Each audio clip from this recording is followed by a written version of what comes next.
linking Jamaicans in the diaspora with Jamaicans of like mind in Jamaica. We always need to hear both sides of the story. Both sides of the story. Connecting the Jamaican diaspora abroad and at home.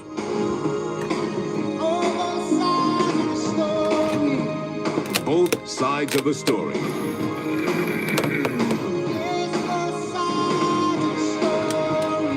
Both sides of the story, highlighting the positive role of the Jamaican diaspora.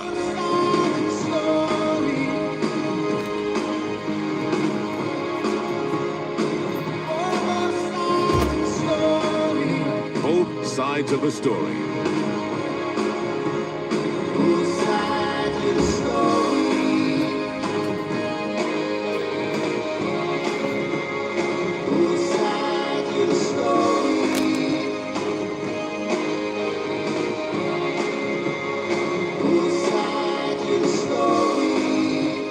Sides of the story. Both sides of the story. We always need to hear both sides of the story. Both sides of the story. Time now for Both Sides of the Story on Power 106 FM.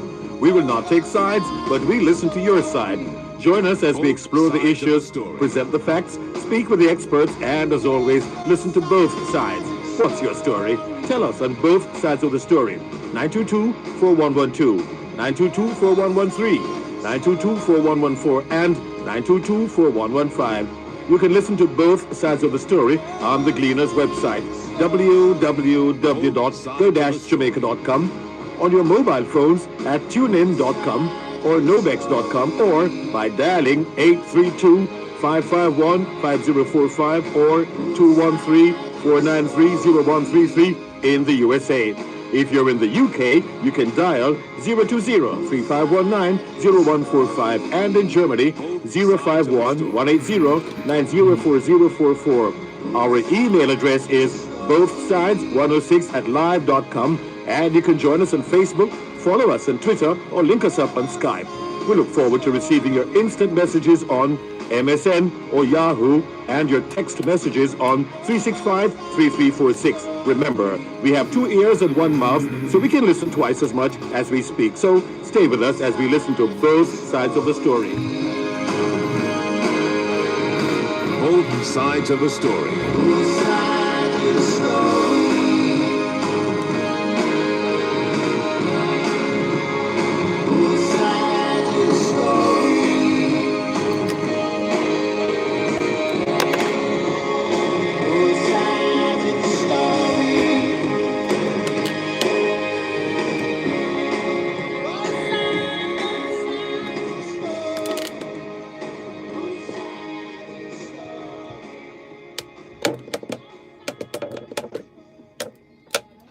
Both sides of the story. We always need to hear both sides of the story. Both sides of the story.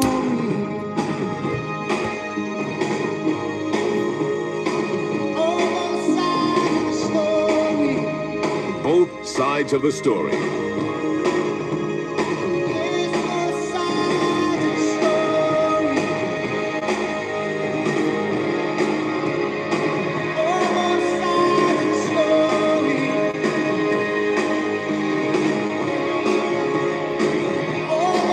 Both sides of the story. Sides of the story.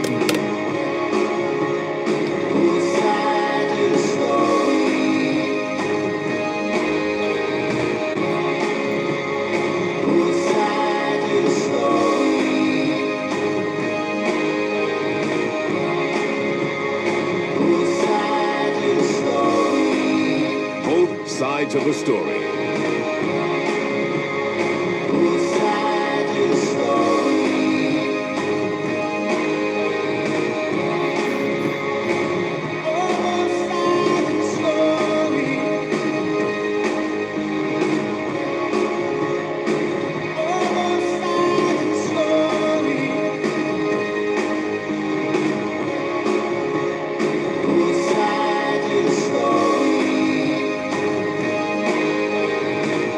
Both sides of the story. Both sides of the story.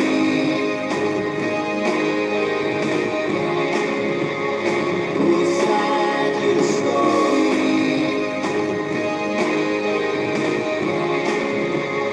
Both sides of the story.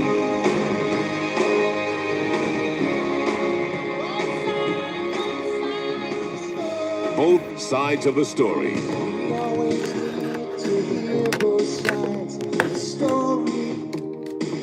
Both sides of the story. Knowledge is power. Class is in session. Power 106. Lord, make me an instrument of your peace. Where there is hatred, let me sow love. Where there's injury, pardon. Where there is discord, union. Where there is doubt, faith. Where there is despair, hope. Where there's darkness, light. And where there is sadness, joy. O Divine Master, grant that I may not so much seek to be consoled as to console, to be understood as to understand, to be loved as to love. For it is in giving that we receive, it is in pardoning that we are pardoned, and it is in dying that we are born to eternal life. Amen. Love and hate can never be friends. Oh no, oh no. Here I come with love and not hatred. Surely goodness and mercy shall follow I all the days of my life. Envy no one, no wish to be with no evil man. For there'll come the day when you'll be whipped by the Father's hand. Oh, live up roots children. Oh yeah, live up past the children. Yeah. My head is anointed, and my cup runneth over. Yeah. Surely goodness and mercy shall follow us all the days of my life. Yeah. Oh yeah. Oh yeah.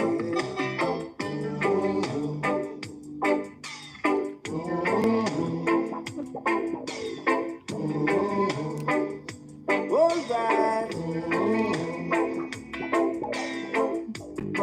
Here I come With love and not hatred.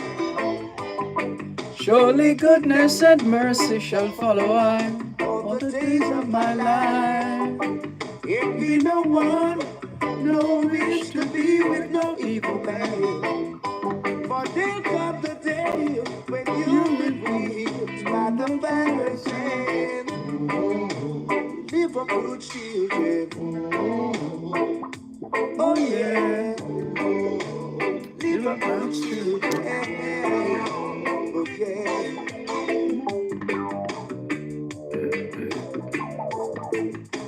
Forgive us, forgive us. Yeah, oh boy, oh, yeah, man, yeah.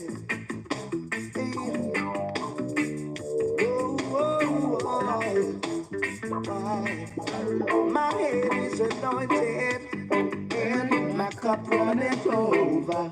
Yeah. Surely goodness and mercy shall follow I all the days of my life. Yeah. Oh yeah. Oh yeah.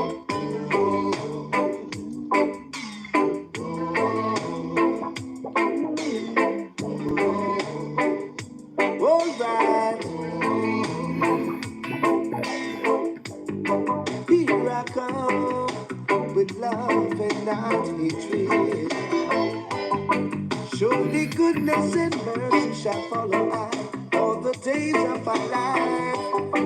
Envy no one, no wish to be with no evil man.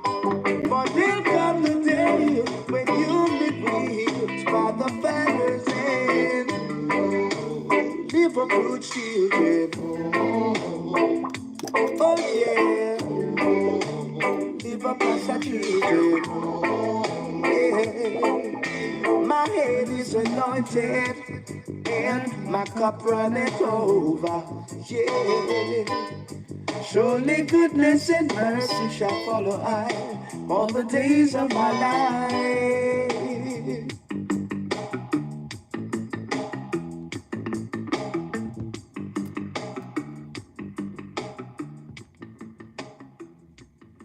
Knowledge is power.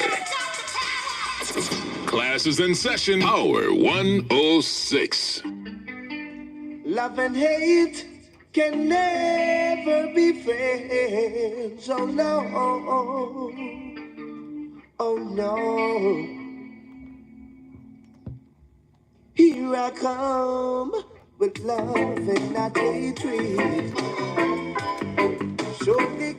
2021 to 2030 is the International Decade of Healthy Aging, the International Decade of Ecosystem Restoration, the International Decade of Ocean Science for Sustainable Development, the Decade of Action for Road Safety, and the UN International Decade of Indigenous Languages. It's the first day of the second month of 2023, the International Year of Millets. Millets, a term used to describe a cereal grown in warm countries and regions with poor soils, bearing a large crop of small seeds, which are chiefly used to make flour. 2023 is also the International Year of Dialogue as a guarantee of peace. It's the start of Heart Month and Reggae Month activities here in Jamaica, where Restorative Justice Week activities are usually held during this week, even as Black History Month celebrations continue in the United States of America, Canada, the United Kingdom, and the Netherlands. It's Confederal Agreement Day in Senegal, Federal Territory Day in Malaysia, San Cecilio Day in Spain, and St. Bridget's Day in Montserrat. It's World Read Aloud Day, and World Interfaith Harmony Week activities usually take place during this week. It's the 66th anniversary of the birth of the Crown Prince of Reggae, Dennis Emmanuel Brown.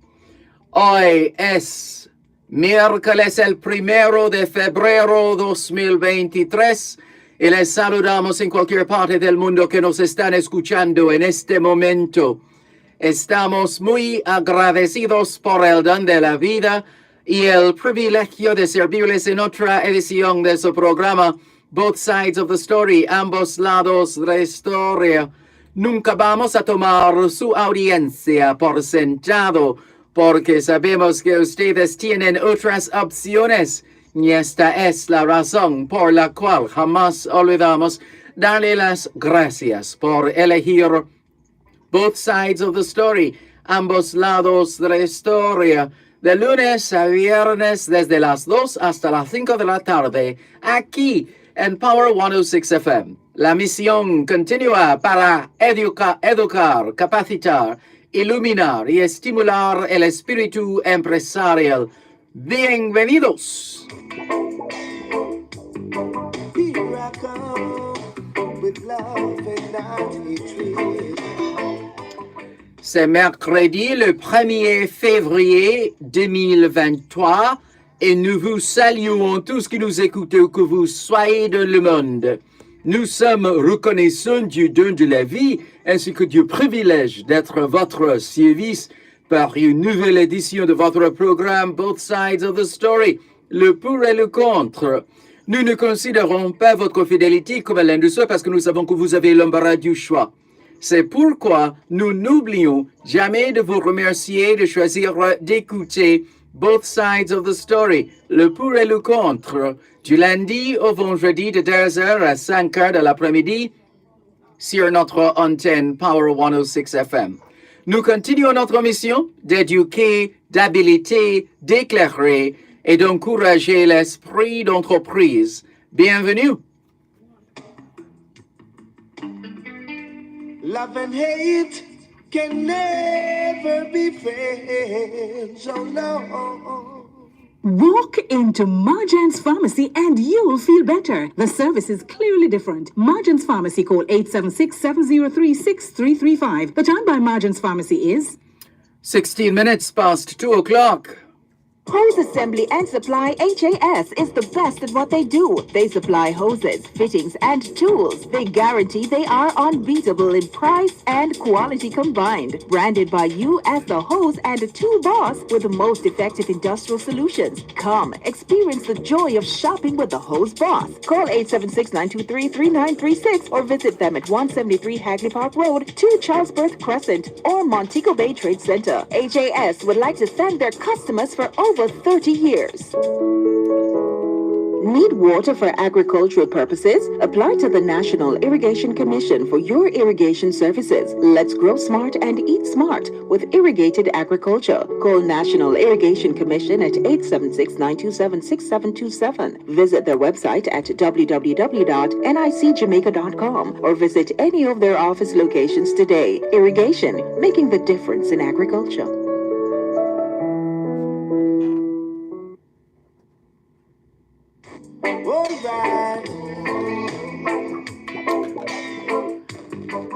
As we've indicated, well, let's translate the Spanish and the French to English. All we're saying is it's Wednesday, the 1st of February, 2023, and we greet you well, wherever in the world you are listening to us right now. We remain eternally grateful for the gift of life and the privilege to serve you on yet another edition of your program, Both Sides of the Story. We don't ever take your listenership for granted because we know you have choices, and that's why we never ever forget to remember to say thanks for choosing to listen to Both Sides of the Story, Monday to Friday, 2 to 5, right here on Power 106 FM. The mission continues to educate, empower, enlighten, and encourage entrepreneurship. Welcome.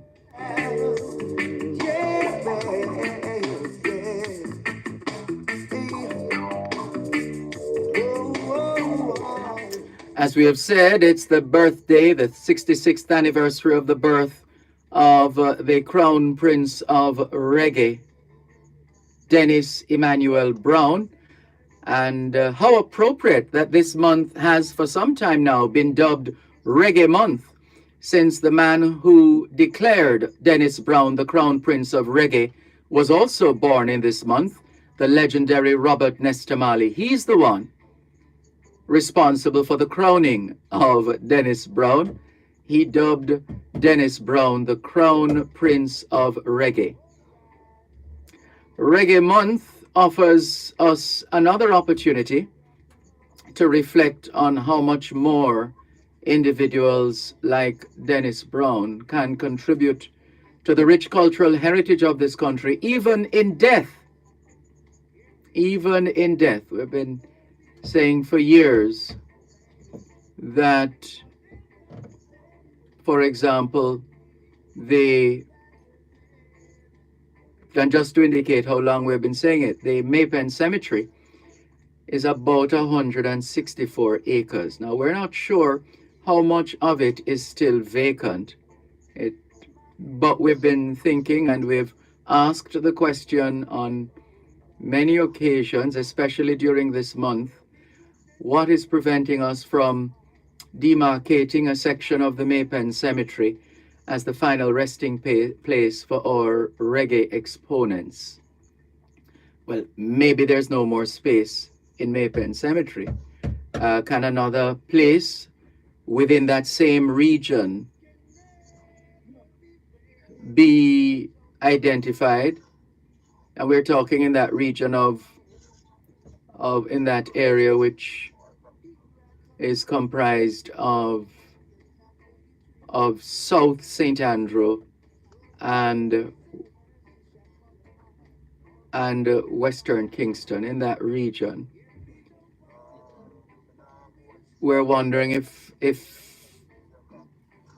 it's not possible to find enough land space to be able to demarcate that area as the final resting place for our reggae exponents, so that when people come to the land of reggae music, they can tour the cemetery, visit the shrine or mausoleum of Dennis Brown, Peter Tosh, Gregory Isaacs, Alton Ellis, Phyllis Dillon, listen to their music, read their respective life stories, hear from people who worked with these artists, and possibly view films or videos of past performances, or maybe documentaries. What we're asking for is a reggae cemetery, a place where reggae lovers from all over the world can come and pay homage to these giants of reggae music. Let us have a reggae cemetery. We wouldn't necessarily charge tourists, local or foreign, to visit this reggae cemetery, but perhaps ask for a contribution for the upkeep of the reggae cemetery, for those who are able to contribute in that way. You'd be surprised at how many people worldwide who have been touched by reggae music who would be prepared to draw checks to ensure the upkeep of the final resting place of their favorite reggae artists. So as we remember Dennis Emmanuel Brown, the crown prince of reggae, on this, the 66th anniversary of his birth, let us move now to establish that reggae cemetery. How about that? Good afternoon to those of you listening to us on 106.1, 106.3, 106.5, 106.7, and 106.9. From Morant Point to Negril Point, from the Goat Islands to Galena Point. This is Power 106 FM, serving Jamaica and the diaspora. Hello to those tuned in via the Power 106 FM app, which you have downloaded from the App Store or the Google Play Store, depending on the nature of your device. Downloading is free. Listening is free, wherever, whenever. We acknowledge those who have dialed a number to listen to Power 106 FM from the United States or the United Kingdom. Those in the U.S. who wish to dial a number to listen to Power 106 FM can call 631-359-8281, 631-359-8281. If you're in the United Kingdom and you wish to dial a number to listen to Power 106 FM, you can call 0330-606-0953, 0330-606-0953. We're streaming live video on the Dervan Malcolm Facebook page. If you're not there yet, log on to Facebook. In the search box atop the page, type DERVAN MALCOLM, and you too will be able to not just hear, but see what's happening in the studios of Power 106 FM. If you do not have a Facebook account, no sweat, there's always YouTube. You don't need to have an account to access YouTube. All you need is a smartphone or a tablet, computer, laptop, desktop, any one of those. And then you would need internet connection. But more importantly than internet connection is internet connectivity. One sure way to test for that is to open a browser like Google Chrome, for example. And if you're able to browse, it means you're good to go. If not, well, you might need some help to sort that out. Good afternoon to those who are joining us for the first time. Hello to those who have been with us for a very long time. Thank you for making it both sides of the story here on Power 106 FM. What's on your mind this afternoon?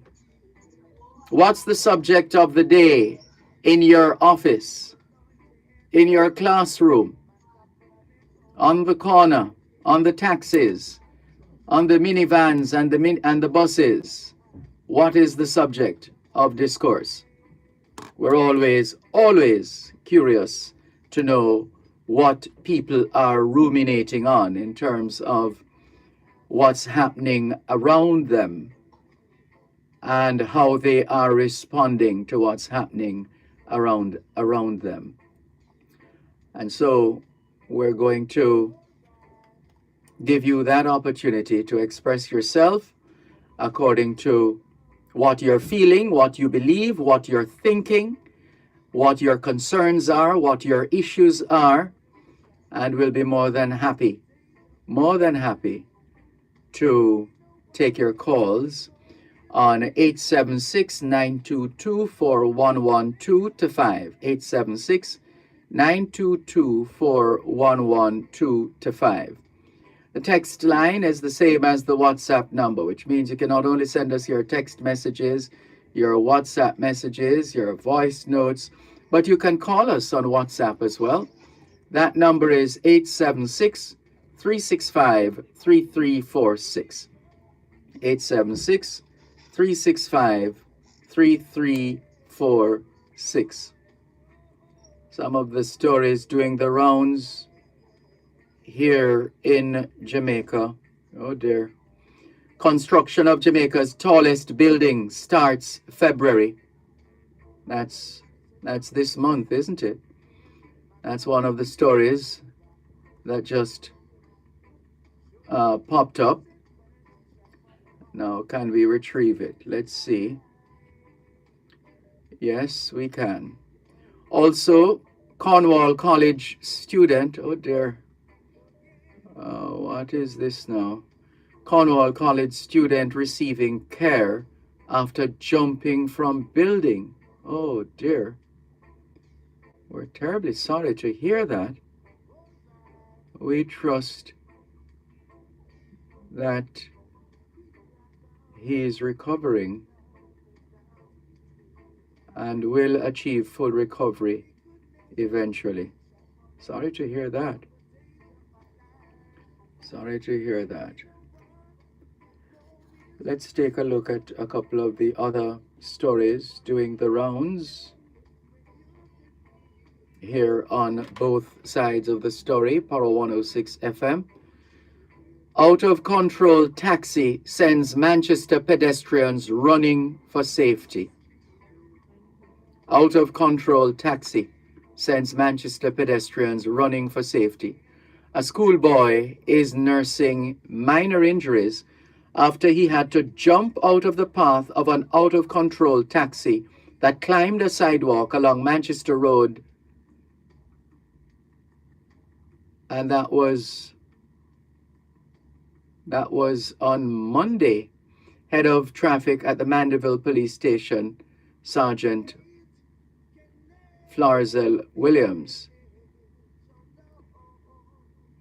gave details on that incident. Also, Clark raises questions about SSL external audit. Let's come back to that after we take your calls on 876-922-4112-5. Good afternoon. Thanks for calling. Good afternoon, Professor Dervan Malcolm. You're very kind. Good afternoon. Yeah, Mr. Malcolm, good afternoon to your listeners and your valuable callers. Thanks on their behalf. Mr. Malcolm, you understand money? I try. Did you know that the first money that was minted was a silver money, and it was minted in Greece? First ever in the history of the world. Yeah, and when they make the first money that minted, they're moving from the barter system. You know that they lend it out and ask interest on that money. From way back then? Yeah, so how you make one money, and then you start asking interest on the one money. Where the interest going to come from? I think they would put it down to the benefit of having access to those funds. Yeah, they call it the time value of money. Yes. Money has a time value, right? Mm-hmm. and you have to pay for that value. That's it. And as a result of that now in the world, what we're having in the world today, even America, the largest economy, they owe $31 trillion in debt. Mm-hmm. And they can't pay it back. And as a result of that now, it's causing a lot of wars and rumors of war in the world. And most of that debt is owned by the Chinese, isn't it? Thank you, Mr. Malcolm. The Chinese, because the Chinese make goods and service that America needs. Mm-hmm. And with China now going to take over the world now, they are telling you now that the American dollar will soon become a relic of the past and lose its potency, and it's going to cause a lot of war on the earth. Now in Russia today, Vladimir Putin, you see, he made some policy decision. Let me tell you. Tell us about them after the break, please. Listen to Power 106 FM. The time is now 2:31 on Power 106.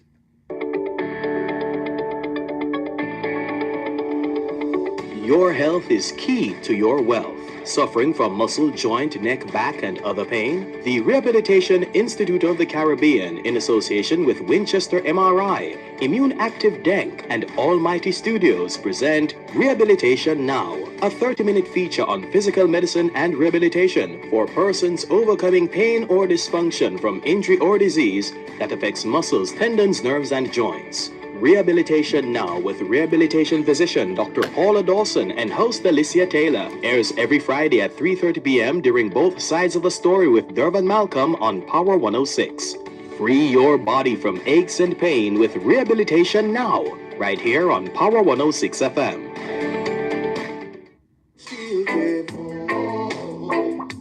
Oh yeah, live up as Thanks for holding. Please continue. Yeah, it makes some policy decision. Instead, the land that Russia take back from Ukraine, which is really Russian land, the military, he has the military minister of defense of Russia must defend all of that land, whatever it takes, because it is now Russian land, and anybody who attack it, it shall be nuclear war. And he's telling the people that he's going to build back their houses on that destroyed land, those houses that have been destroyed. And his mortgage rate is 2%. 2% mortgage Putin giving on loans to build back the section of Ukraine that is now under Russian control. Isn't that beautiful? Yeah, it sounds that way. Now, we have a national housing trust out here. And most of us, most people, don't realize that rent, when you pay rent, Mr. Malcolm, would you classify a person who pay rent as a homeless person? Technically speaking, no. The person has somewhere to call home. It's just that it's a temporary holding. It's not. Go ahead. When you cannot pay rent, what will happen to you? Well, if you run into issues and those issues can't be ameliorated with some lenience from the landlord or landlady, you'll have to look elsewhere for an abode, for housing. And if you reach a certain age and you can't pay rent, you may be in serious trouble. Yeah. They say you really, who did I hear with it? Dr. Leakim Samaj, he was the one I heard saying it, that you can't be a parent, or you shouldn't become a parent unless you are paying rent or something to that effect. You must not be a parent unless you can pay rent. Unless you, there you go. You must you mustn't be a parent unless you can pay rent. Now, you have the National Housing Trust, which saw a wash in cash. National Housing Trust invested $283 million in SSL. When they put the money around there and invest it, you know what happened to the money? But well, this is it. How much have they earned on that $200+ million? Good question. And you know what SSL take the money and do it under the NHT behalf. They lend a lot of it back to the government in government paper. And then the government, through its tax policies and its fiscal policy, come back to the Jamaican people with the same NHT money that they borrow, with interest.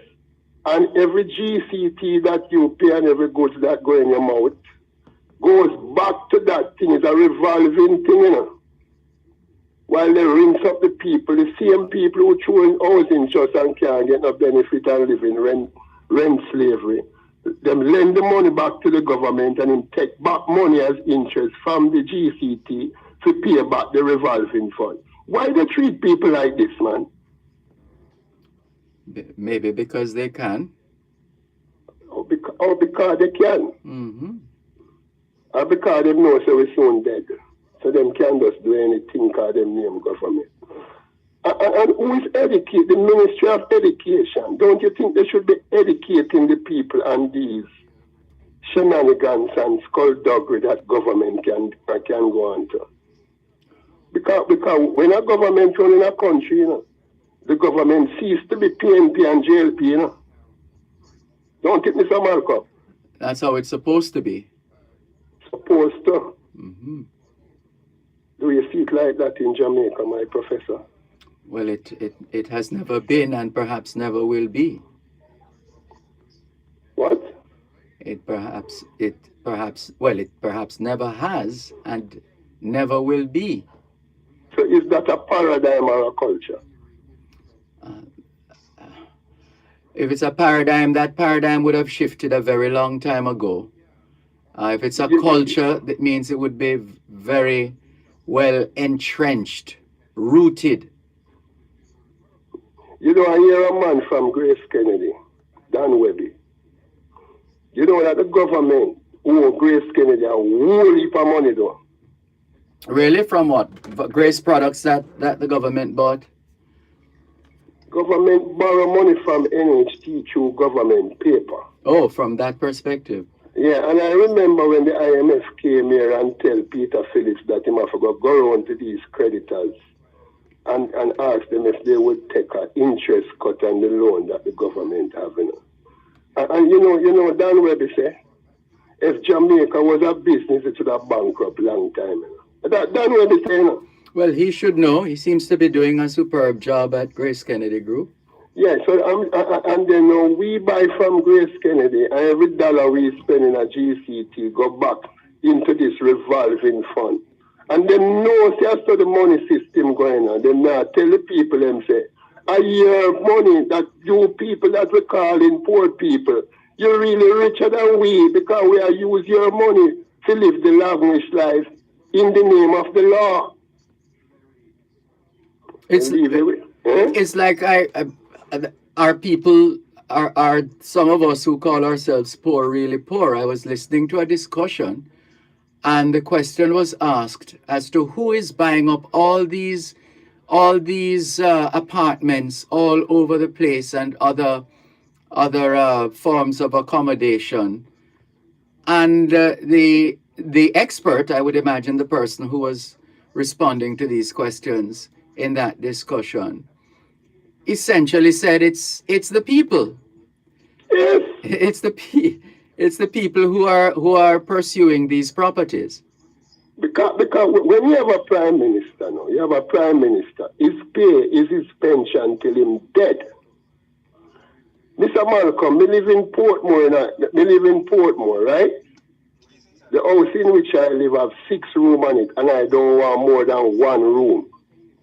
Me no want a big isolated tower to live in and maintain in an isolated lifestyle. I want to learn how to live off $100,000 a month till I dead. And you have a prime minister who his pension is in pay till him dead, plus 24-hour security, plus medical till him dead. And the government sees so much people in a rent house and I take out $11 billion out of the NHT money every year and not giving the NHD land for it so that the people them can come out and rent house before 2030. What kind of government is this?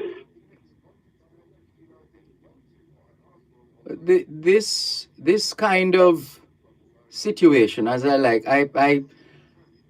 I usually like to go back to history, and this kind of scenario, it is, however you look at it, whether fortunately or unfortunately, it is not new. It's been this way for a very long time. There's a general practice, it's global, that the leaders are treated in a particular way. They are vulnerable based on their position, and so they have to have security, not just security within the present period, but for as long as they remain alive.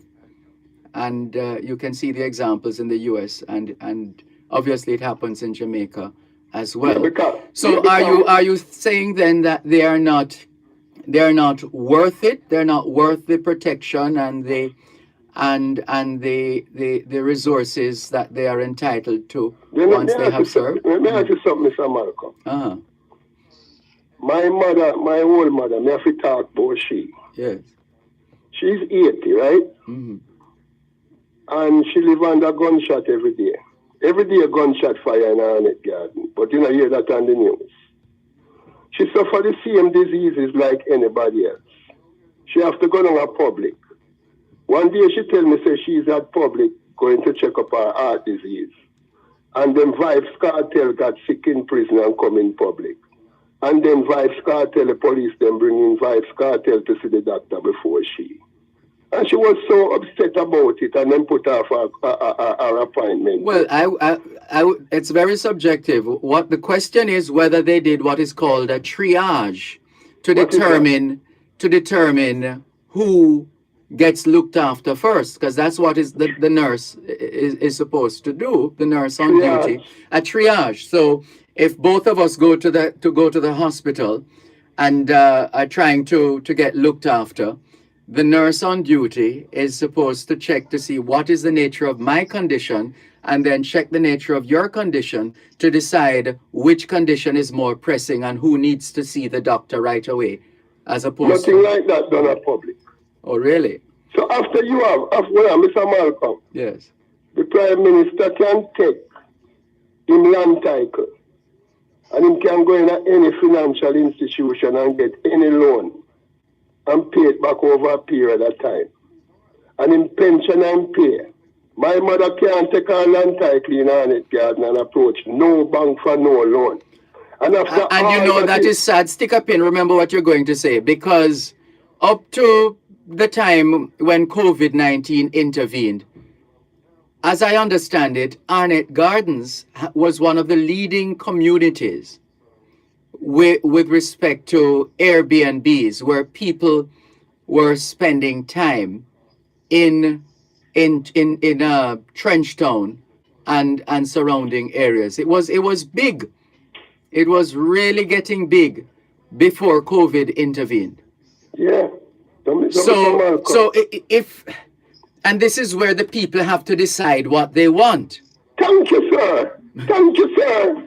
Because this place has such a rich history, and we're talking about this in Reggae Month, and on the 1st of February, the anniversary of the birth of Dennis Emmanuel Brown.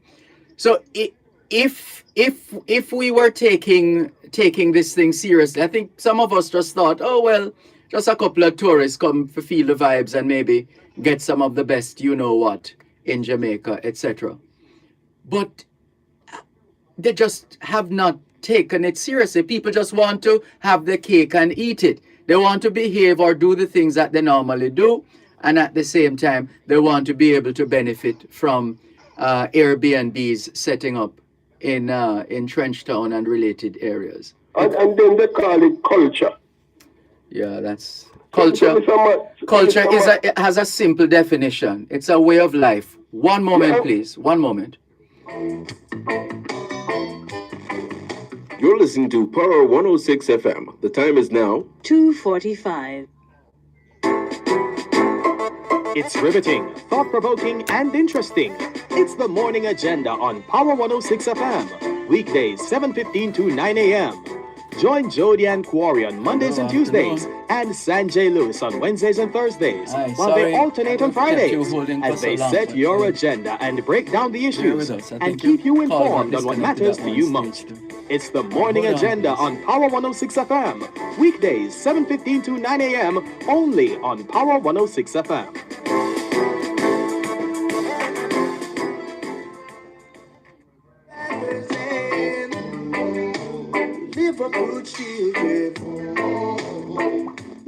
Thanks a lot for staying with us here on your program, Both Sides of the Story, Power 106 FM, still streaming live on the Gleaners website, go-jamaica.com, live on your smart devices all over the world. The song I'm hearing in my head right now, having said what I said going to the break, is We Come From Trenchtown. We come from Trenchtown. I don't remember the musical composition. But then that in and of itself is a theme song. It's a selling point. And then you have the Bob Marley song talking about Georgie, who I gather had made the transition some time ago. Georgie would make the fire light, logwood burning through the night, and we would drink cornmeal porridge, etc. Now, that in and of itself is a package.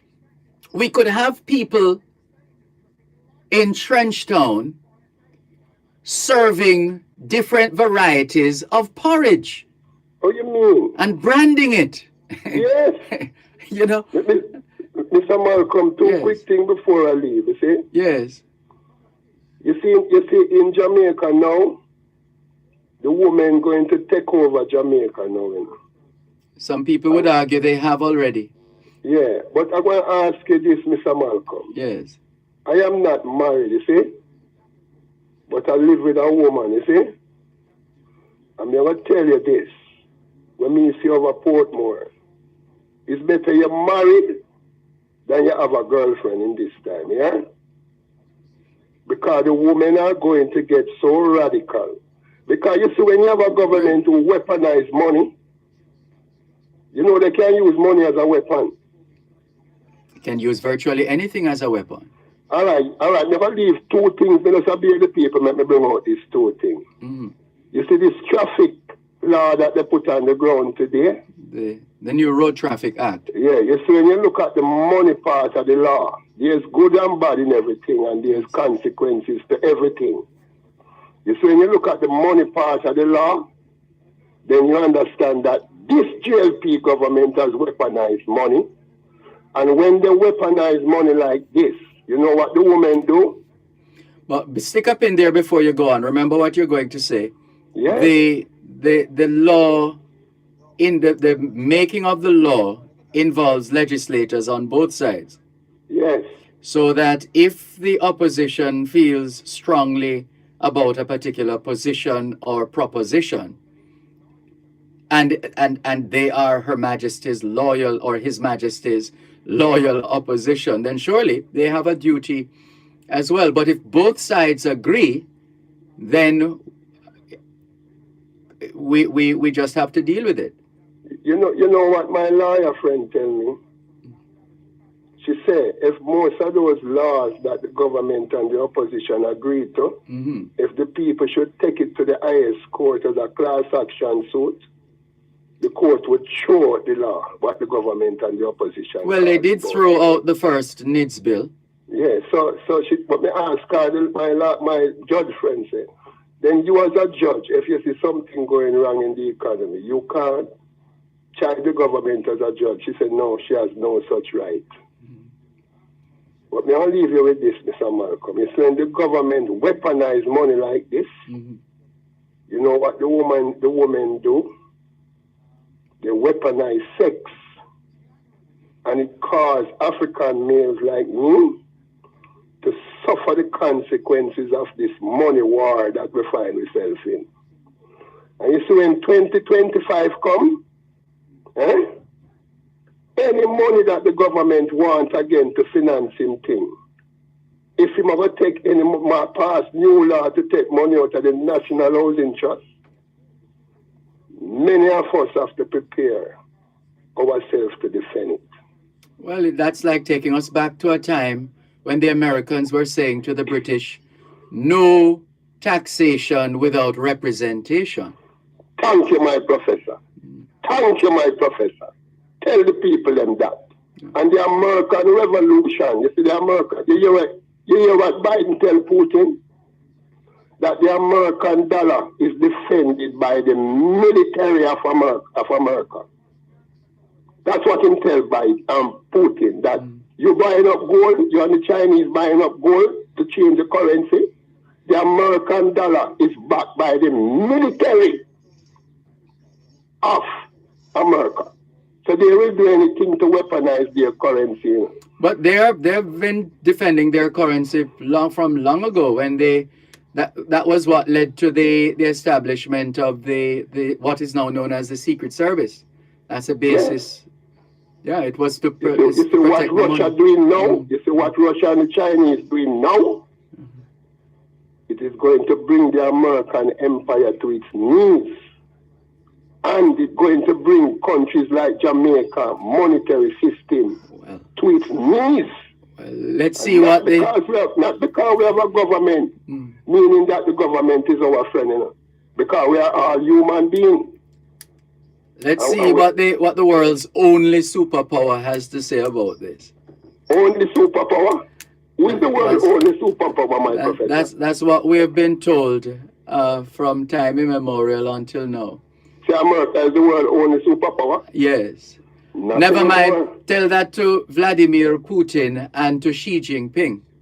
Oh, you know what the Chinese got called this year in their New Year? The Year of the Rabbit? Thank you, my professor. And I want you to tell the people them what the Chinese said the rabbit signifies. Just Google it and tell them later on in the show. Year of the Rabbit. Yes, indeed. I think I read it some time ago, but I need to refresh my memory. Yeah, and tell the world what the Chinese mean by that. You take care. All right. Thanks for the call. Take care. This is your program, Both Sides of the Story, Power 106 FM, still streaming live on the Gleaners website, go-jamaica.com. There's what's his name? Rohan Johnson of Atlas Security in Ocho Rios, St. Anne, has been holding for about 20 minutes now. Hello, good afternoon. Good afternoon, sir, and good afternoon to other listeners. Good afternoon. What's on your mind this afternoon? One of two things. The law that passed by the road traffic from motorists today. The new Road Traffic Act, yes. Yes, I just hope the government could go through it and, make the necessary adjustment, so at the end of the day it can benefit everybody, and everybody abide by the rule and regulation of that. So it can eliminate road fatality and injury. There's not likely to be an adjustment at this point. It has now been made official. It's happening.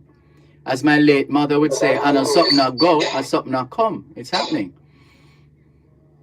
Yeah, so I do hear people making noise about it, so that's why I said that, Yeah, well, it's the nature of people, and people must express themselves, and people will express themselves, but the people also are aware of the different channels or avenues they can use to cause their voices to be heard. And to educate themselves. As individuals, yes. Yeah, but yes, I just hope everybody abide by it, because too much fatality on the road, and you see one life, you save a lot, So and, true. Inch to people, life and property. So that's what another thing that I would very like the persons who operate, public vehicle and the nation road, just to abide by the rule and regulation. Just do what necessary. And the next thing, I say happy birthday to Dennis Brown. Gone but not forgotten. Yes. Yes, and you do say something about development of somewhere to honor the icon in the reggae industry who passed away. Yes. And I hope somebody from the Ministry of Youth and Culture is listening, they can jump on it and, do exactly what you said. Because what you said is very necessary. I never hear somebody come up with something like that before, and you come up with it. So I hope they can hack on it. Well, I've been saying it for almost 15 years now. But anyway, we'll see. Thank you very much for the call. And the next thing, which is your Dennis Brown? Which song is your song? That's a good question. There's a song that I remembered from I was a child, and it's the one that says, "Love has found its way." Whenever I hear that song, it puts me in a good frame of mind. Love has found its way in our hearts today, etc., etc. I know it. Yes. Yes, already. And when I think a teacher, I didn't know that it was Bob Marley who crowned him Prince of Reggae. Yes, indeed. So, it was the gong. Thanks for that. Yes, it was the gong. The legendary Robert Nesta Marley, who said, well, who crowned him, who said, "You are the crowned Prince of Reggae." Yes. And you live until now. Yes, indeed. So when your promo said, "Welcome to class," this is true. Class is I in like session. that part of the promo. Class is in session, yes. Well, this one, I part of the promo. can actually claim this. The line, the stinger that says, "Knowledge is power, class is in session." I actually coined that. That was coined by me. Yes. And I think Nicola Kristovich at the time.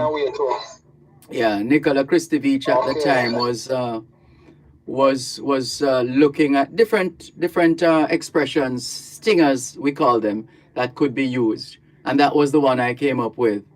Knowledge is power, class is in session. So it was right on point, you know. Yes, indeed. That was good. And my one is hold on to what you got. So I would mind if you give me one verse of that. Hold on to what you got. What you have. All right, let's see. Yes. Let's see if we can find it. So I would want. All right. Yes, so big up to you. Now the best. Thank you. Take care. What you said, I hope like always Reggae Morning, the government looking to exactly to what you said here. I hope so too. Okay then, have a nice evening. You too. Take care. Bye-bye. Okay. Bye-bye. This is your program, Both Sides of the Story, Power 106 FM, still streaming live on the Gleaners website, go-jamaica.com. Hello, good afternoon. Thanks for calling. Good afternoon, Mr. Malcolm. What? We haven't heard from you in centuries. How are you? Well, me there, no. Thank God for life, you know, me there. Yes, man. It's good to hear from you. Yeah, man. Good. What's on your mind this afternoon? You're talking about that the government could leave a piece of that Maypen cemetery for musicians. Yes. But the musicians, they prefer to bury as the national. No, we're not forcing it or foisting. We're not foisting or forcing. We're not foisting anything upon everybody, and we're not forcing anything on anybody. Yeah. No, naturally, the family will decide. The family is supposed to decide based on what they know of their deceased family members, how they proceed. We're just putting out there. Well, it's been, let me see, close to 15 years we've been putting that information out there. That suggestion out there.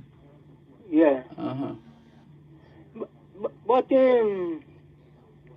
I would prefer them bury them at that cemetery though. At the Reggae Cemetery. The Georgia 6 Memorial Park. Oh. Let me call it again. Which is supposed to be the site for Jamaica's next parliament. Yeah, yeah. Mm-hmm. I think Michael Mann is buried there and Dennis Brown is buried near there. Oh. And Prince Buster is buried at Maypen Cemetery, you know. Yeah, there's some I don't know. Prince Buster buried there. There's a lot of history. There's a lot of history in graveyards. Although for too many of us Jamaicans, we're afraid of Duppy, so you're not going to find us there. But I remember attending the funeral and interment of a former teacher, my former French teacher. Yeah. One of my former French teachers. One moment, please. I'll come back to the story after this. My head is anointed. Coast to Coast Concrete, the high quality concrete for fencing, roofing, foundation, and road surfacing. Call 876-754-7472. The time by Coast to Coast Concrete is 3 o'clock. Here I come with love and not hatred. Surely goodness and mercy shall follow I all the days of my life. Yet be no one, no wish to be with no evil man. For then come the day when you'll be whipped by the feathers and live up roots children. Oh yeah, live up past the children. Yeah. My head is anointed and my cup runneth over. Yeah. Surely goodness and mercy shall follow I all the days of my life. So I was saying there's a lot of history in our graveyards. A lot of history.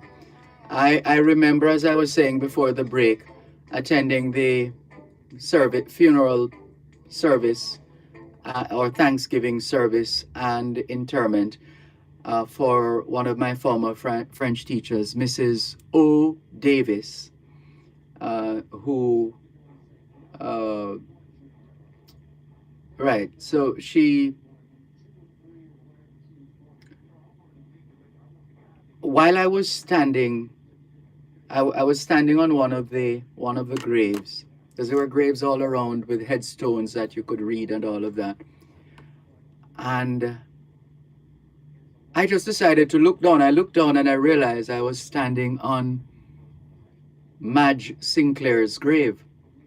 Madge Sinclair was an outstanding Jamaican actress.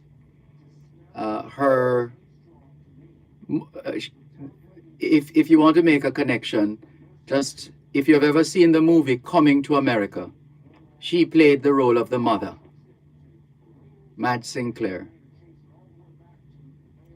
So when I looked down, I realized I was standing on her grave. I saw the headstone, and then I started looking at all the other headstones and all these famous individuals or notable individuals in our society.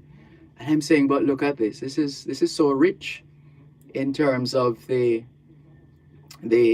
collection. But it is possible to have such a space and to harness it without trespassing on people's sense of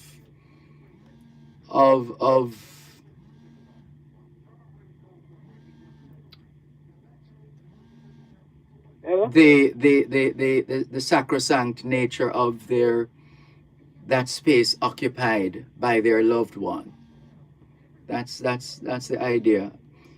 But we'll come back to that in a little while. But there's a lot of history there, and it is true what they say, that you can tell a lot about a country by virtue of how they treat their dead, how they treat their elderly, how they treat children, how they treat animals. And unfortunately, we haven't covered ourselves in glory when it comes on to sending off our loved ones after death. We'll come back to that another time. Well, let's continue with more. The caller is still on the line. Sorry about that. Hello? Yeah, man, I'm still there. A long time ago, you Rasta man, Palonga me pen there. Raskaba, I want him. Raskaba has taken a sabbatical from this program. Yeah, because we didn't let him have his way. Oh. Yeah. And right, a long time ago, like the Rasta man. No, he was on a few days ago. Oh. Yeah. Yeah, man. Well, I want to hear the Raskaba, you know? We join you in hailing Raskaba. Yeah, man. I used to call out the program, man. We like to hear him on the program. Well, he might very well be listening to you. Yeah, man. He's supposed to listen. Power 106. She's a regular listener and call up on Power 106. I know. Yeah. And I want to get up a regular call from over to St. Catherine there. Me and Joseph Byfield, a farmer co-worker of mine. A long time I don't hear, I hear one time I'm sick, but I don't hear nothing else about him. Okay. So I want to hear him from St. Catherine, Portmore here. There. Hope he's Joseph listening. Byfield, farmer worker at the KPH and Victoria Jubilee. Hope he's listening. Yeah, man, I think he listen all the while on the station here. Okay. Thank you, Mr. Malcolm. Thank you too. Yeah, man. All the best. This is your program, Both Sides of the Story, Power 106 FM, still streaming live on the Gleaners website, go-jamaica.com, live on your smart devices all over the world. Let's clear some messages now. We haven't done that in a while. Joan Brooks, good afternoon. Bishop David Cleary, hello. He says, God bless you, sir. Blessings to you too, Bishop. Owen Lewis, good afternoon. Kamali Clark, welcome. Winsome Walker, is that the same Winsome Walker who used to be a sales rep here at Power 106 FM? Well, if that's her, well, hello to you, Winsome Walker. And even if it's not, hello to that Winsome Walker. Bev Allen, good afternoon to you. Maggie Williams, good to connect with you as well. Ricardo in Glengoff, St. Catherine, as usual. Roosevelt Delano Vaughn, thank you for tuning in. Joan Edgehill from Orlando, Florida, blessings to you too. Cat Eyes Joy is watching. Maureen Gordon Hunt, hello to you. Melvie Pottinger, welcome. Hortense Edwards, good to have you on board. Velta Wilson in St. Thomas, greeting us. And the listeners, hope all is well with everyone, she says. Junior Jabari, good afternoon to you. Welcome. And asking, good afternoon, Dervan, is Duolingo a good app to learn French? It has been put out there as one of the notable apps by, I would imagine, voted by those who have used the app. But yes, why not? Why not? I haven't heard anything otherwise. Haven't heard anything otherwise. Thank you very much for your message. But go ahead and continue to learn on your own. You'd be surprised if you just stay focused how much you'll be able to achieve. Let's check out YouTube right now. Asha Ash says, good afternoon, Mr. Dervan. Tuning in as usual. What's with the new position?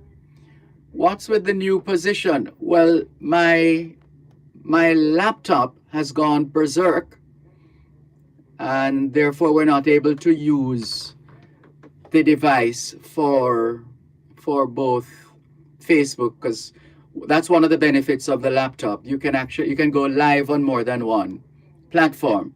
So you could be doing Facebook Live and YouTube Live at the same time.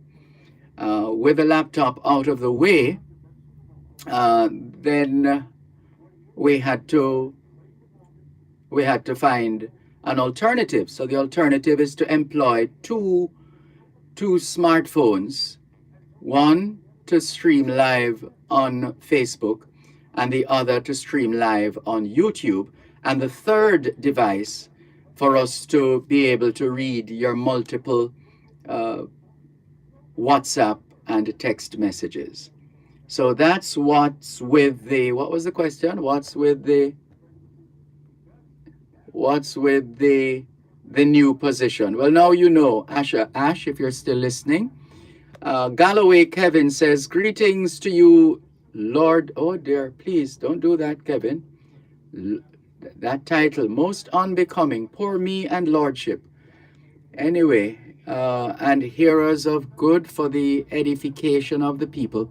Thank you for your labor of love, faith, patience, and service in Jesus' name, says Galloway Kevin. Thank you.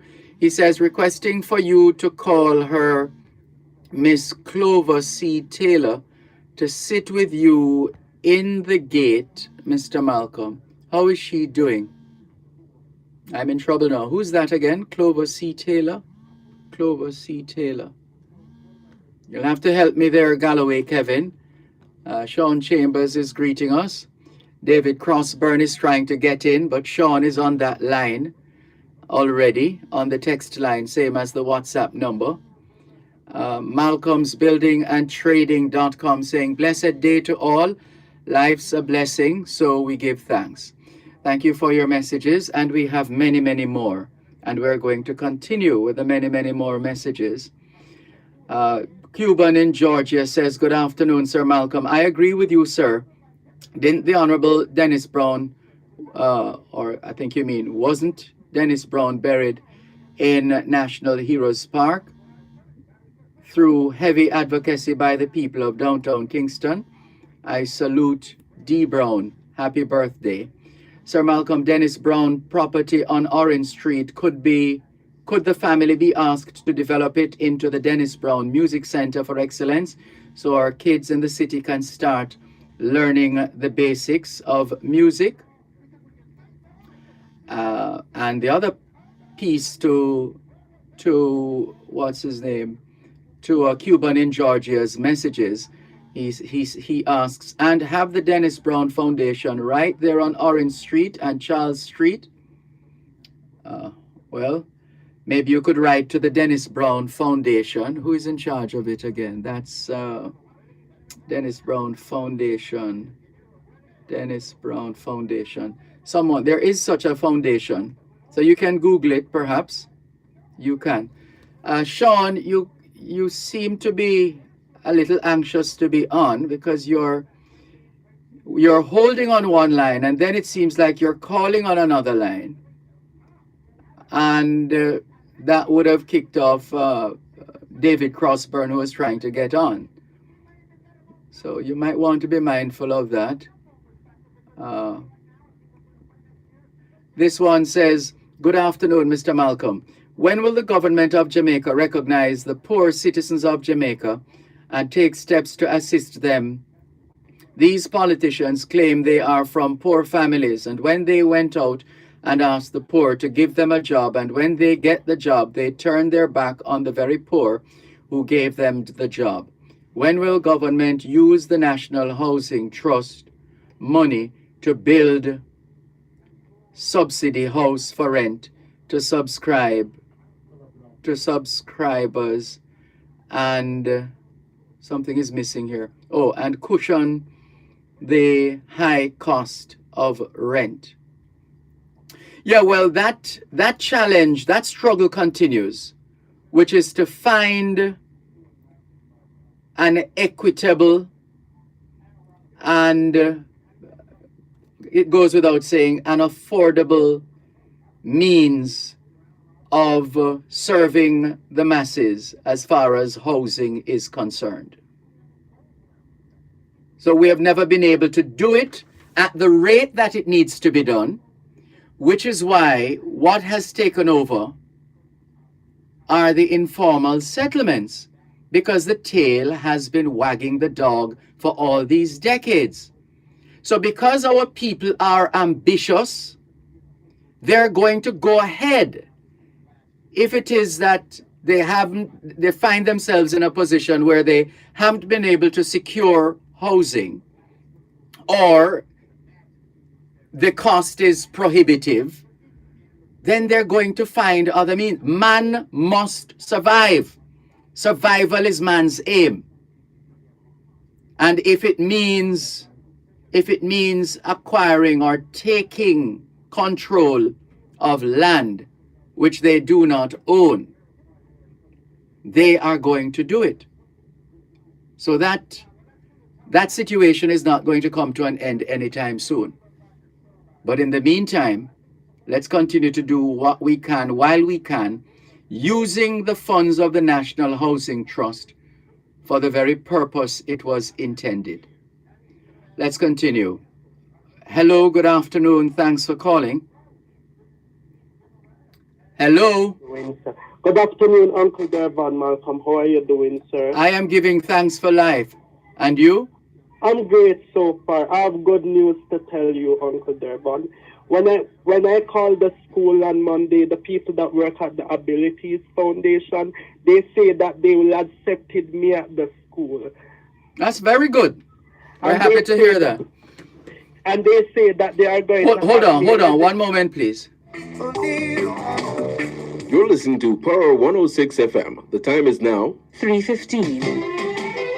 The Jamaica 4-H Foundation, Jamaica 4-H Clubs, and the United Agriculturalists and Farmers Association, UAFAJ, present their agenda webinar under the theme Blue-Green Economy, Responding to Climate Change, Opportunities for Youth. Tune into Real Business at 10 a.m. and Power Talk at 11 a.m. on Thursday, February 2 for impactful discussions and learn about the blue-green economy and its opportunities to improve climate resilience. You could come back with one of the others. Brought to you by Jamaica 4-H Foundation and Jamaica 4-H Clubs. That's Jamaica 4-H Foundation Agenda Webinar during Real Business at 10 a.m. and Power Talk at 11 a.m. Thursday, February 2, right here on Power 106 FM.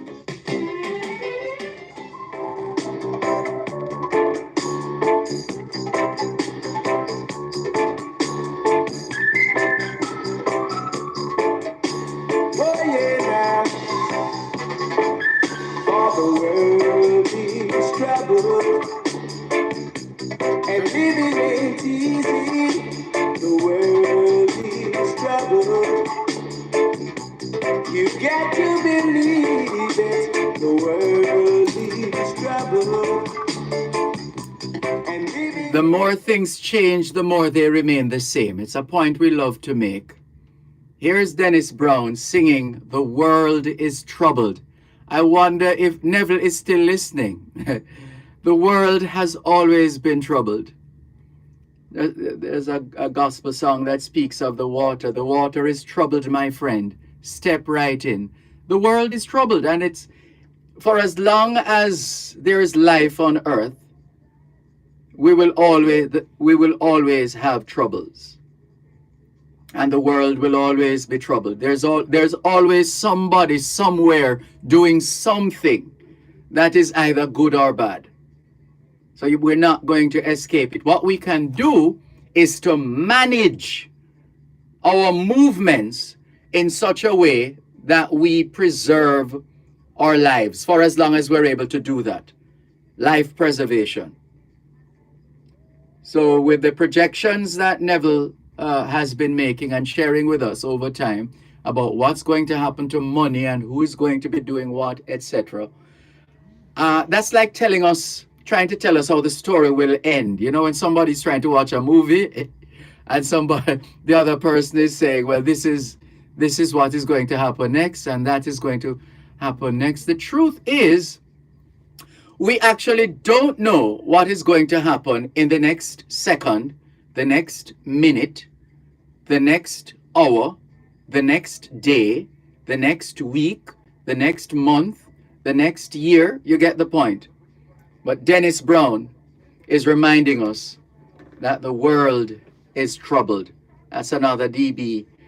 Brown selection. We're just teasing you with the others in the meantime throughout the program. After all, this is Dennis Brown's day. All right, let's continue with Sean, sorry. Yes, yeah. Sean, please continue with the story. So you... Yes. Hold on a second, please. Yes. Hold on. Sounds like you're having a party. You hearing me now? That's much better. They say that they will have me registered at the school in September. I'm very happy. Uncle Dervan, thank you for telling me about that school. You are a very, very great teacher. Thank you for educating me all the time. You hear me on Simon Crosskill's show this afternoon on Power Talk. You hear my voice? I heard you. Was that your first time on? Yes, I never called in on his show before. What moved you to call in earlier this morning? I talk about politics. Oh. Yes. Yes. And I always say this to you. You are Mr. Intellectual and Mr. Educational, and you are Mr. Professor. You're very kind, but I'm just a humble servant. Yes, yes, yes. Okay, you always say that you are a very humble person. No, I don't say that I'm humble. I'm just saying, I'm just saying that my humility doesn't allow me to, to go off about this and that and so on. But anyway. Yes, Yeah. you're like a favorite elder brother to me. All right. Any more on my head will swell. I think now would be a good time to wrap. Yes. Bye. Next time we will talk. All right. Take care. Bye-bye. This is your program, Both Sides of the Story, Power 106 FM, still streaming live on the Cleaners website, go-jamaica.com. Good afternoon. Thanks for calling. Good afternoon, Professor. Good afternoon. You are too kind. Good afternoon anyway. I don't know about the professorship at all. It's the second time I'm calling. Thank you very much. I said you're on nerve. I'm a what? Nerve. A nerve. Like what? Dr. G. Tell me more about it. A nerve from Calabar? Yeah, Dr. Boss. I've never been described like that ever before. Explain, please. Dr. Kirill, he said the bright child in the family is always the nerves. Oh, I see what you mean. Because they always come from poor family, but they are very bright. And in those days, the community used to protect them. Mm-hmm. And I remember those days too, because I get a little of those protections. You know, I have a friend in New York who I haven't talked to for years, and he on the Facebook, and he saw some on the Facebook, and not on Facebook, on WhatsApp. Mm-hmm. And he was saying to me, if I ever tell anybody that I know Bob Marley, I know him good. What? And I said, no, I have never, because I don't know why I stay or I stay. The only person I always talk about is George Beckford, because he take me up as a little youngster, you know. Who's George Beckford again? George Beckford? G. Beckman, Professor G. Beck. Okay. I was a youngster, and that man was a big man in the 70s, and he took me up and educated me. Dr. George Beckford, man, great professor at UAE. So the way Bob was about 2 or 3 years, halfway older than us. Yes. But he was a younger one, so Bob Marley would be about 7 or 8, 9 years older than him, because he was a youngster. And I have been telling people that Bob Marley used to have a music shop up at the top of Crescent Road. Was it his shop or his aunt's shop?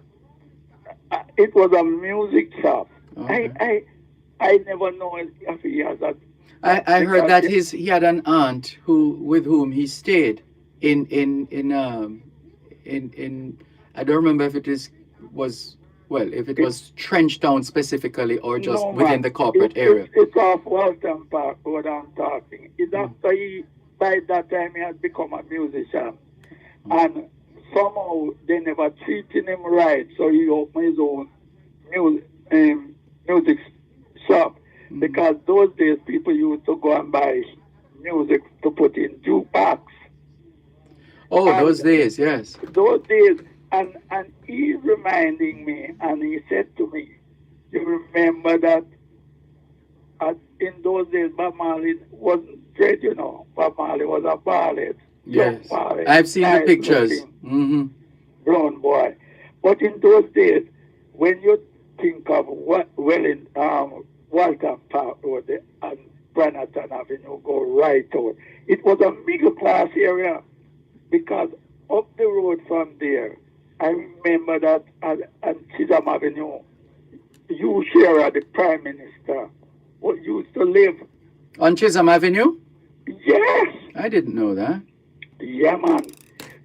He used to live on Chisholm Avenue. because I grew up, I left country as a little boy, and I was on some lease land on Stone Road, and that road is facing Crescent Road.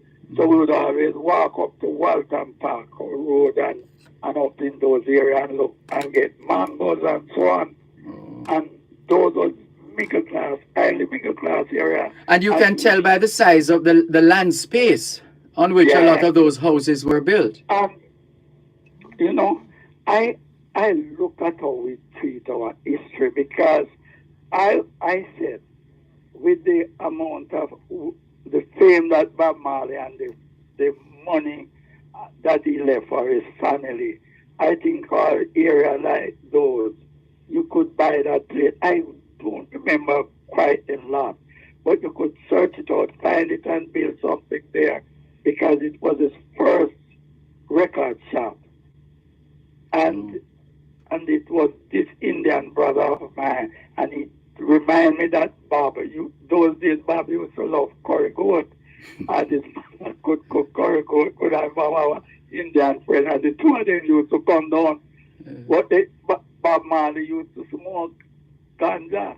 So when they come down there, the ganja man would hide the pan with the ganja, and then they would buy ganja from him, and they would there sing, smoke, and until the food is ready. That they just ride, go back.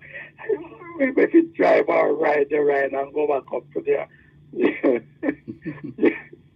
shop. And it just brought back my memory. And it's amazing the way Jamaica developed. And when you talk about going to Maypen Cemetery, I always, when I go to Maypen Cemetery in those days to bury people, I always go to Cali Smith. You know that great Cali Smith's grave. Yeah. He died in was it a car crash? In a car crash in England. Sobers in England. And Sobers was Sobers who was driving? Sobers was the one who was driving. And but he was from Boystown. And Boystown is where the place we always worship as youngsters. And Boystown is still pretty active. There's the Boystown VTC, Vocational Training Center. It's still quite operational, right there on the that stretch of road with the gully in the middle. Yeah, man. And what I was impressed with, it was the founder of that place, that white gentleman, and he was a priest, and boy, he was quite somebody. He was what Sherlock, Father Sherlock? Father Sherlock, I'm talking about. Yes. Yeah, man. Those was great days, you know. Yes. And it was in those areas that the sound system and so on started to develop on the music. And I also went after years, and I left the area and lived in Waterford. I have this friend in Waterford who Ellis. Yeah, we actually lived in Waterford as well. Remember the days when it would rain and you have to put the bed on blocks? Yeah, man. That kind of thing. You live in Waterford? Yes, we used to live in Waterford. Well, I live in Waterford. I still go to Waterford. I love Waterford. I think that Waterford is one of the better road layout. I do road, and I think it's one of the best road layout in Jamaica. Waterford. Okay. And you know who used to live in Waterford, and we become good friends. Very good friend, Dervan Wilson. Oh. You never know Dervan Wilson? Yes, man, I know Dervan Wilson. Yeah, man, he used to live in, and when he died, he was still living in Waterford. Yes. Yeah, man. Me and him become very, very good friend. Very good friend. He used to drink Appleton and Pepsi. We're going to send you the bill for that free publicity. Oh, God. I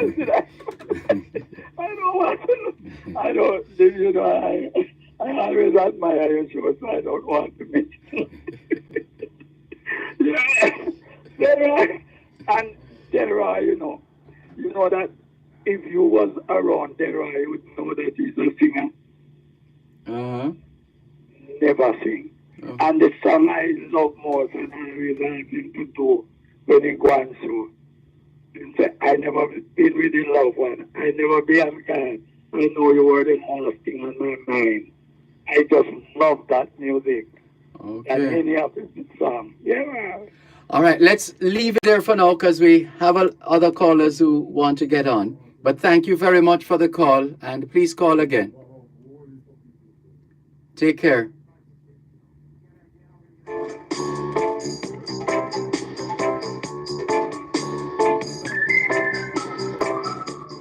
Help us protect Jamaica's borders. Tell us about any illegal guns coming through customs-controlled areas. Call Crime Stop at 311. The time by the Jamaica Customs Agency is 3:30.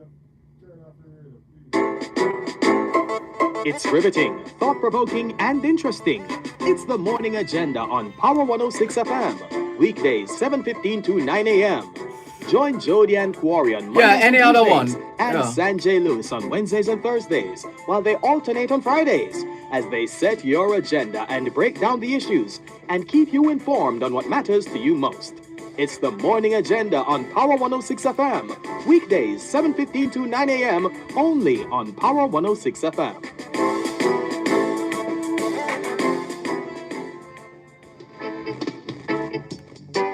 Too much wagonist, too much antagonist. Wolves and leopards are trying to kill the sheep and the shepherd. Yes. Wolves and leopards are trying to kill the sheep and the shepherd. Yeah. Too much informers. So that's the only line in a Dennis Brown song that I don't agree with. Too much informers. Because I know it goes back to the days of slavery, actually, when the house slaves would inform on the field slaves. And so being an informer became a bad thing from slavery days coming up.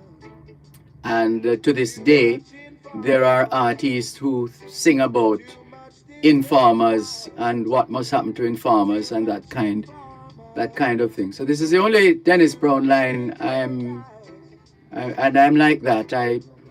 I try to separate as best as possible certain tendencies and certain positions, and I'm very clear as to what I support from what I don't support. Some things I just will never support. But anyway, let's keep it going here on your program, Both Sides of the Story, Power 106 FM.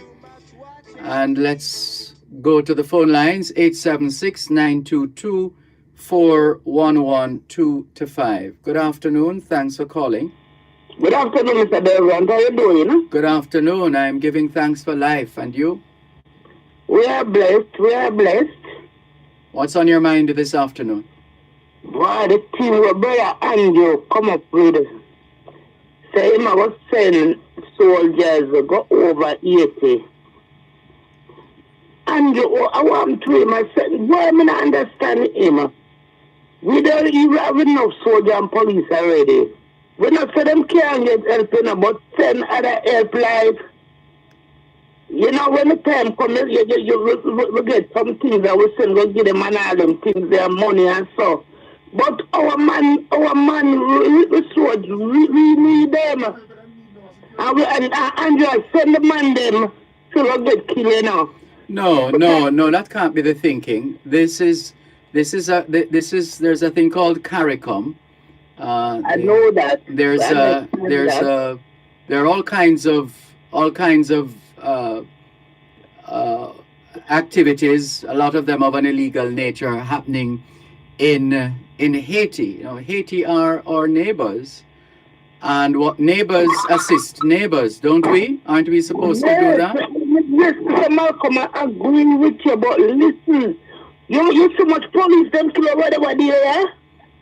How much police them ambush and kill? The soldiers, our soldiers, yeah. But you can ambush and kill people if the security mechanism is not in place. If you don't have the kind of security to prevent such killings, then it will. Hello? Yeah, man. Yes. So they need help. And it's not sending all of the JDF to go to Haiti. It's what the government, on the face of it, what the Prime Minister has said, is we are positioning ourselves to assist. Yes. Along with, as part of what they call it, a part of a sort of a regional. I don't think the word force was used, but a regional security team. Yes. What you telling me, say you agree with it? What's that? You agree with it? But there's nothing fundamentally wrong with looking out for your neighbors and helping your neighbors. Mr. Malcolm don't say no, you know, because we've been over there already. We're used to going over there. But this time, with all them are going, plus... No, but remember, when you talk about you're talking about the Jamaica Defense Force. And the Jamaica Defense Force has a cadre of people of soldiers who are very well trained, actually. They're very well trained. And I'll tell you more than that. Hold on. I'll tell you more than that. And I don't want to tell too many tales out of school, but what I do know is that there is a certain Jamaican, a military man, who was invited, I think I might have said it on radio already, but I just don't want to, who was invited to be a part of the team organizing the Olympics. I won't say much more than that. And they wanted this individual to be a part of that team. That individual is a Jamaican and is still very active as we speak. Yes, Mr. Malcolm, still I tell you, I don't say them cannot get help. But what happened to America and all them places, they have enough soldiers. No, but it's not going to be just Jamaica. It's what they're trying to fashion is a regional response to what's happening in Haiti. So it means it's going to get support from Jamaica, from America, from Barbados, from Trinidad, from Guyana, etc. Them better, when them reach over there, them better walk in some whole heap of numbers of them. Because this them Asian there, them Asian is them a killer of them own over there. So what sense when them stranger come? It's a country that has been troubled for some time. Mr. It's them terrain. Mr. Them have some terrain there. I'm not sure what you're referring to. I've been to Haiti. I'm not sure what about the terrain. Me like Haiti too, but we just go like in a little town part. Who go in the town part? Eh? Who go in the town part? Me go in the town part. So what is wrong with the terrain? Mr. Malcolm, I tell them tell you for nothing. No, it doesn't take much to know. That's part of the training of the soldiers as well, to map out an area, to be able to choose where they are operating from and how they operate, etc., etc. Being a soldier, being in the military is not a play thing, you know. I know that. The military is the last source of defense for a country. Are you there? Yeah, man, I hear you, man. Why, Mr. Malcolm, why, I think them should go. Anybody troubled you when you were in Haiti? When you went to Haiti? Anybody troubled you when you went to Haiti? No, man, I'm going to Haiti a long time. I'm going from the 70s. My mother sent me sweet, you see? And I went a few years after the earthquake. A few years ago. We go from the 70s. Them time them places nice. Them things are never used to happen. Because you the people them sit down and sell, and I go shopping and all of them look at things there.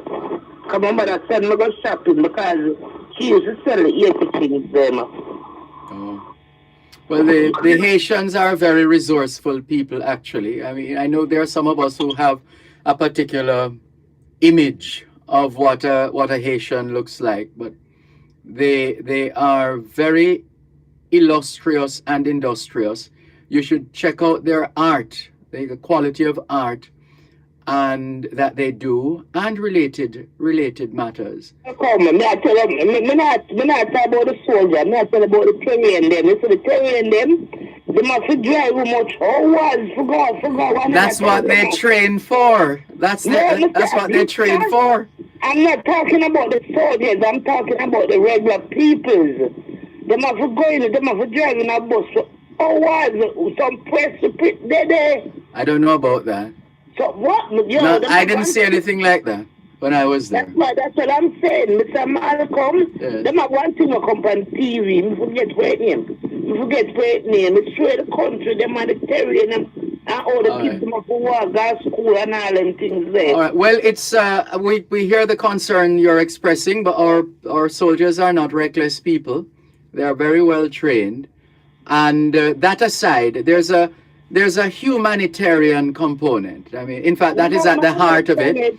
From one human being to another, a fellow human being is in trouble, and those who are trained to deal with it. Yes. Can we leave it there for now? All right then. Take care. All right. Thank you. Take care. Let's go to another call. Hello. Good afternoon. Thanks for calling. Hello. Are you there? All right. Let's move on. Hello. Good afternoon. Hello. Thanks for calling. Malcolm, I just tried to piggyback on the previous caller, the gentleman before. Yes. About Mr. Shearer. Mr. Shearer living on Chisholm Avenue. I used to live on Oakland Road, which is opposite. So when you go, I used to live on Oakland Road myself. Yeah, because when you go Watson Park Road, you turn right to go Chisholm Avenue and turn left to go Oakland Road. Yes. And we used to go by Mr. Shearer house. That time he wasn't no big time politician. He was like was a union man. Trade unionist. Yeah. Yeah. And we used to go, when we walk from, I used to go St. Andrew Technical. He had a son. We used to walk with him. And we go up his house and about maybe a block on Chisholm Avenue. And Mrs. Shearer used to give us water, because you walk, school boys, you walk and you're thirsty. And she used to entertain us in a nice woman. Oh, Mrs. nice. Shearer. And, well, you're thank you for sharing this bit of information. That's priceless information you have there. Yeah, his wife, whenever I used to see him, but his wife used, and she gave us all school boys, and he had a son. I heard that long afterward, he was like a poster boy for ear Jamaica one time. He get very muscular and whatever. Yes. But yeah, man, I know the area, man, and when the Oakland Road was on the left, on the right. Yes. If you're coming from downtown. Yeah. We used to walk up Walton Park Road from Spanish Town Road. No, the Ashley Avenue down at the bottom there. Yes. So we go St. Andrew Technical. One time I used to go to Greenstone Primary. So that road was a thoroughfare for me. And she was a nice lady. Yes. I never seen Mr. Shearer much, but afterwards he get bigger and I guess. Yeah, I just said those houses were big houses. Yes, man. Lot of land space. Yeah. You just sailboat on the road when rain comes. Kind of Oakland Road. Yes, the water rushing, from top to bottom. Oakland Road. Yep. I remember that. Sailboat. When we used to put the thing in the water, like the water running on the side. The side of the road, and you make your paper boat or whatever. Yeah, your paper boat, you make the boat. And racing as well. You sort of have your, like a stick or something. I don't remember how it used to be. Yeah. You put a stick in the little water boat and we race them down Oakland Road as far as they could go. Yes, But that memory is just I must be as old as me anyway. Yes. But another thing that happened on Oakland Road, first time I'm going to say it publicly now. I think my mother eventually learned about it. But that, just to show you how, as boys, we have this way of just doing things for fun, even if it's serious business. So for example, okay, let's take the break and come back. And I dig my song. Too much wilderness. You're listening to Power 106 FM. The time is now 3:45. Dr. Jackie Campbell is on call this and every Wednesday evening at 8 with Powering Your Health. Powering Your Health is Power 106 FM's flagship program dedicated to health and wellness, your one-stop place to power a healthy lifestyle. How can we help you to power your health? You can reach the show anytime by calling 876-922-41125 or by sending a text or WhatsApp message to 876-279-8598. Brought to you by Benson Pharmacy and Wellington Dental. That's Powering Your Health. Powerful health and wellness discussion and interaction. This and every Wednesday at 8 p.m. Only on Power 106 FM.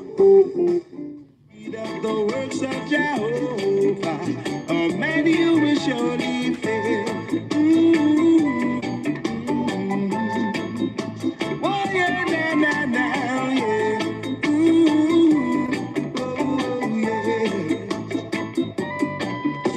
In laughter the heart is sorrowful, your folly is your reward. Better a dinner of herb where love is than feasting where there is wrath. All the words of my mouth speak righteousness, all the days of our life will tell. It's the 66th anniversary of the birth of Dennis Emmanuel Brown, the crown prince of reggae. And we're giving you a bit of some of his recordings. In particular, the one that we have featured this afternoon is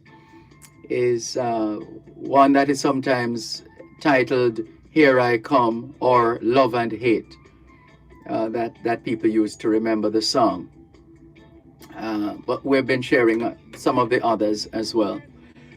And let's continue. I was saying to the break, one of the things that as boys we did one day, I don't remember doing it more than once, was hopping on and off a moving vehicle.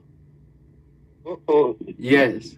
And that is dangerous. I couldn't do it properly. Very dangerous. And I, along with a couple of my friends, that's what they were doing. And you know, they were demonstrating how skilled they were.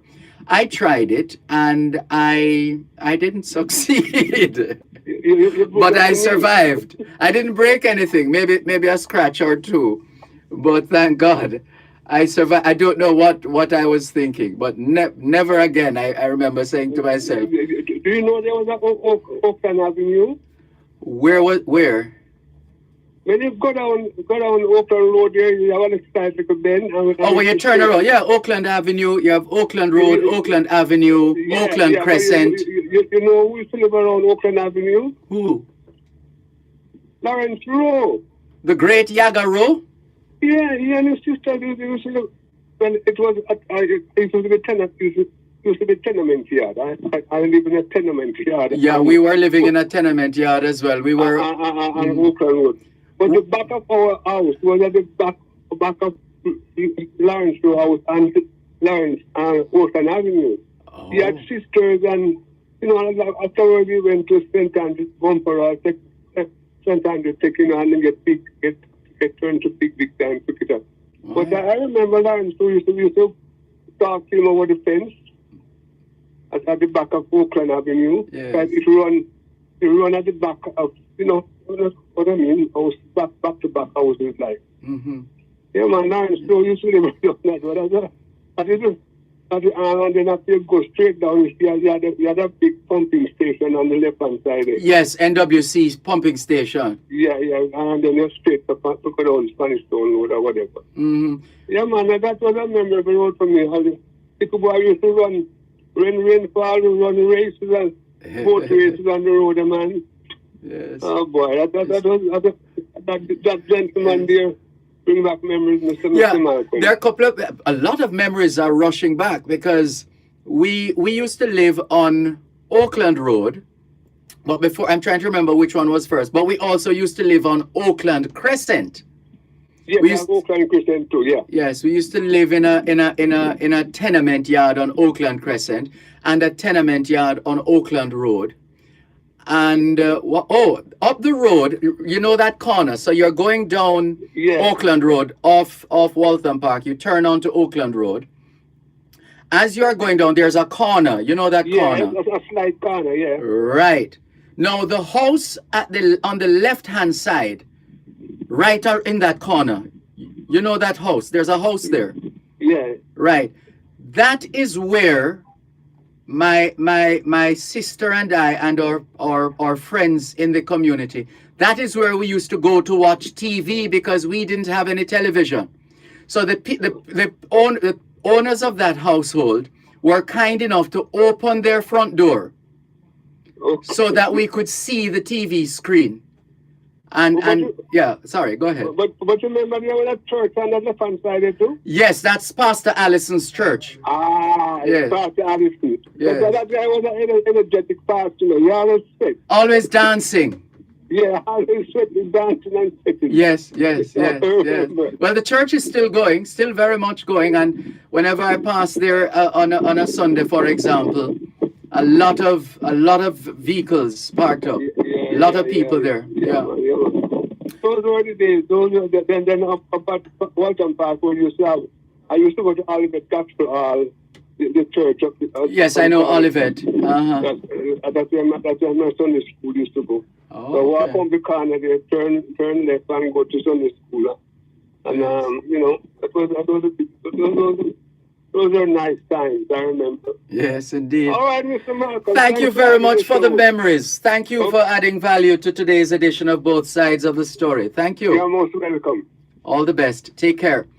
This is your program, Both Sides of the Story, Power 106 FM, still streaming live on the Gleaners website, go-jamaica.com, live on your smart devices all over the world. Hello, good afternoon. Thanks for calling. Mr. Malcolm? Mr. Coombs, how are you? Not too bad. Anyway, we have two issues with you. First one, Oakland Road. Going down by the right time before you reach Spicestone Road. A big Indian man, Mr. Barker, you know him? Mr. Barker, Barker. The name doesn't ring a bell, but who knows? I might very well have been around at that time too. His father said me, my father was along with his cousin before my mother time. After that, Mr. Barker cousin, my father took my mother. That is that. Yeah. The gentleman that you about Mr. Shearer is true. Going up when you go up and see them, we would living at year number year 10 or 12. Me know the exact code, but me don't remember my number, and the reason why me know it. When Mr. Shearer was living there, the house beside him was selling. And do you remember how much it was being sold for? No, Mr. Malcolm. That time I was in St. Mary. So the lady, Mr. Shearer, tell the owner of the house, you must go and get him the new one, the nice with the vehicle. And tell him it's all right. When the people come, you could have introduced the new owner to him, Mr. Shearer. And if they don't look suitable to him, he will buy the place and will give them more, give the person more I want for it. And the lady first said me, them Badalo, Badaloo. They were having shop at Broadgate and it was banded and leave everything and the lady come there and buy place beside Mr. Shearer. Mr. Shearer, what was Indian? I don't know, but he was along with an Indian woman one time, you know. Mr. Shearer love Indian, it's all right. He was satisfied with this lady as a tenant, as a neighbor. And he had Mrs. Badal buy place. So I called me to a place for Mrs. Badal Watson, me hold on him, but me used to carry milk. God said me, we're going to leave out a crossroad where them live. With the bus to take the milk. So me and I was good friends from those days. So even me live around me, so Rai used to call up for me. Rai have a sister, used to work at bank. The Merlin Badal, one year Rai Badal, only two children. Merlin mother died. She died from lungs thing. I wouldn't go into details, right? I mean, know the whole thing about it. Mr. Shearer. And not too long after the private time moved Mr. Malcolm. I see. And not too long, you know. Well, thank you. Gentleman, to me, don't remember that number. And the price me what it may sell me. But I don't know big money, but at least do what it was big money. So that is that. But come back to now. Is it trench stone? It wasn't trench put down, this was trench pen. Is it Georgetown? Yes, man. Yeah.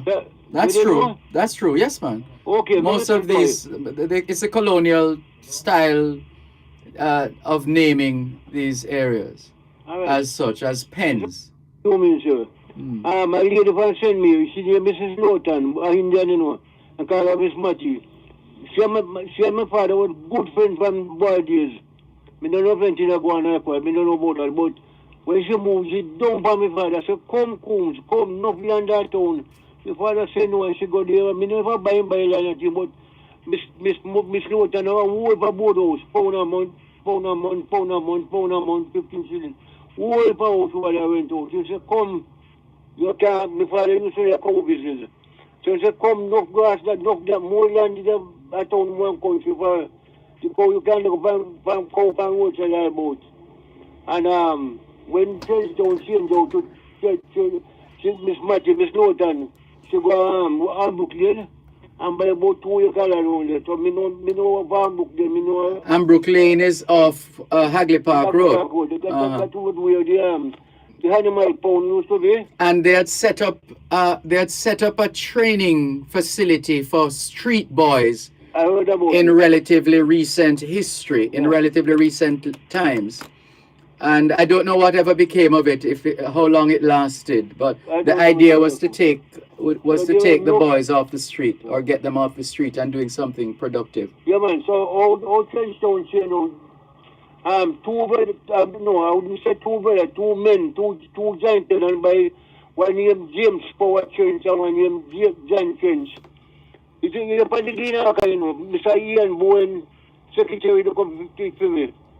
As I come in the Trenchtown, the two gentlemen, the lady said the title don't show up their favourite, but John Power Change and James Trent, I didn't buy and change the name. That is that for the day. But they never say, if I'm sick, and I have to get the caregiver, 100,000 time on him.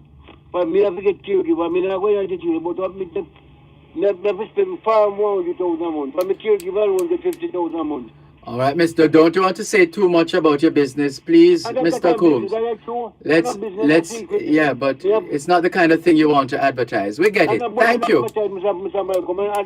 It's all right. Thank you, Mr. Coombs. Take care.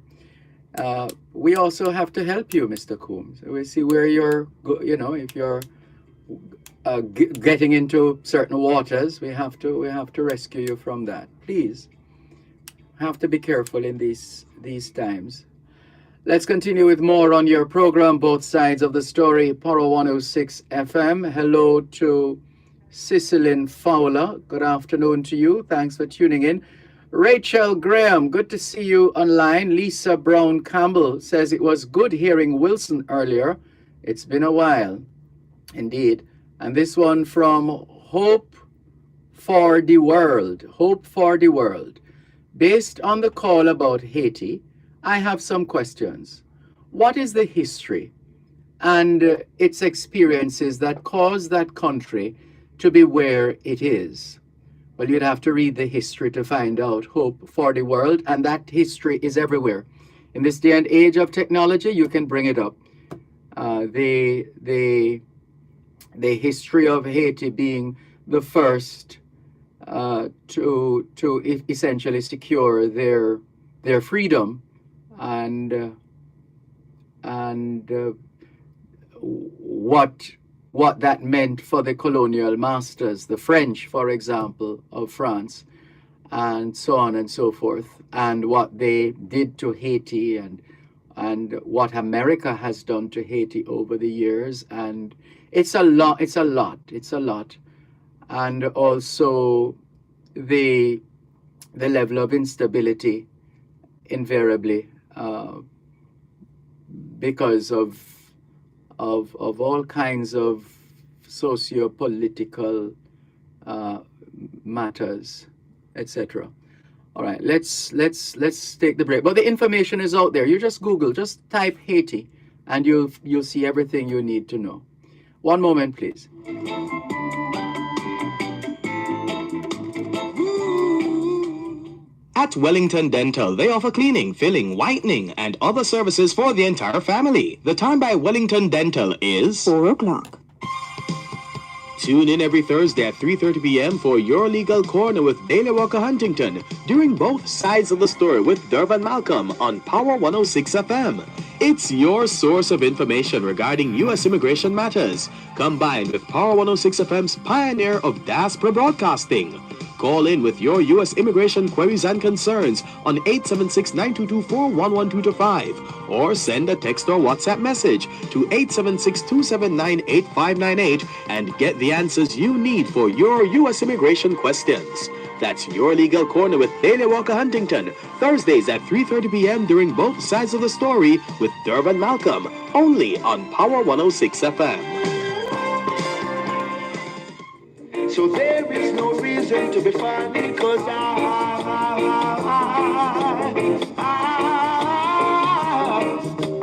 whoa, yeah, I love this little girl of mine.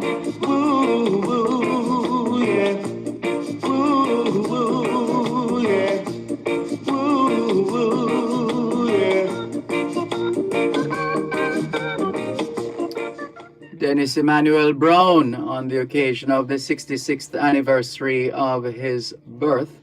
This is Both Sides of the Story, Power 106 FM. Thank you so much for joining us. And so to the person who was asking, who is it? Hope for the World asks, what setbacks have they faced? Again, that is well documented. Is Jamaica going there to help Haiti advance the interest of that nation or the interest of others? Well, Haiti is at the center. It's supposed to be all about Haiti and its neighbors rallying around Haiti. That's really what it is about. What role did Haiti play in freeing the region from slavery is another question that is being raised by Hope for the World. You know, there's something about when a man is down. When a man is down, what do? Do you keep kicking that man? Like we have seen in the case of Tyree, is it Nichols? From Tennessee, Memphis, Tennessee?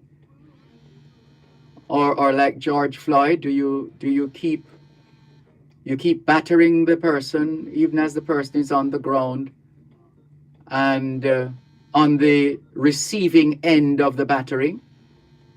Do you keep doing that, or do you do otherwise? Hope for the World, what say you?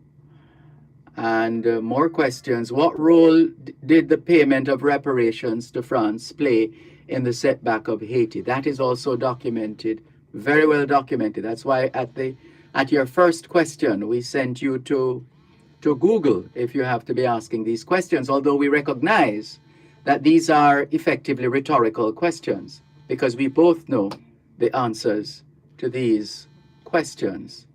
How have constant orchestrated regime changes affected Haiti? Our people need to be more informed to engage intelligently. Well, that's not going to change the way people feel about these things for various reasons. But the point we're making is it is very well known. It's not that the world doesn't know. The world knows. The world knows why things are the way they are, and the information is out there. The question for the world is, having ruminated on this subject over and over and over again, and we're still at this place, what next do we do, Hope for the World? Do we just continue to bury our heads in the archives?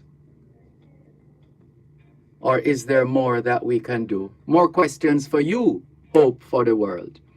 Robert Young says, good afternoon, Sir Malcolm. Do have a wonderful Wednesday. Thank you very much. Wishing you the same as well. Let's hop across to YouTube and see what is happening on this side. This says, good Where is it? It's quite a few messages. Hi, Dervan. Hi, Charles. That's from Charles James. Cherry Henry says, good afternoon, Mr. Dervan and listeners. Blessings to you all. Ricardo is saying something about French dictionary, multifunction, something. We have to change the Jamaica Constitution, says Howard Foster. We have to change the Jamaica Constitution. UIC Jamaica is the third largest political movement in Jamaica. Please join, share, and support UIC Jamaica. Well, let's see if the Jamaicans listening will respond in kind. But thank you very much for the message. Spider, Horace, otherwise known as Spider, says, good afternoon, Mr. Malcolm. I'm texting to apologize to Salah about the comment I made yesterday. Miss Brown Burke. I thought she was the one who dug the trench across the road. Thank you for correcting me, Salah. So we can't ask her about road because she don't fix road. We can't ask the Prime Minister about crime because he's not killing anyone. Can't ask the Minister of Health about you being sick because I aren't the one who makes you sick. I'm reading it as it is. So Salah, I didn't know, says Spider, in reference to what Salah had to say yesterday. Miss June in Oslo, Norway, is checking in with us as well. She says, good evening. It is evening where she is. It's night, actually. I'm happy and proud to know that women are doing very well in Jamaica. Well, you know how it is. Things could always be better, and we could all always be better. But we give thanks for where we have reached. Anthony in Montego Bay says, good day, Sir D. Remember, it's the government who has the majority in the... come on, Anthony. Of course. But the government doesn't... The system of government doesn't allow for just one side to be involved in lawmaking. Both sides must be involved, irrespective of whether you have 10 MPs or 40 MPs. It goes without saying. So if the opposition say no to any law, they will be outvoted. Well, that's the House of Representatives. Now remember, there is also the Senate. And we have already seen in this country that the Senate can, in fact, take positions that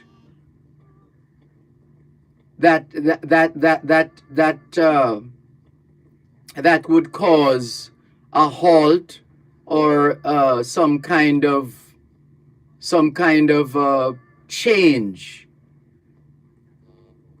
in which event, if the Senate is not satisfied in terms of the votes, where you need a 2/3 majority, for example, we have seen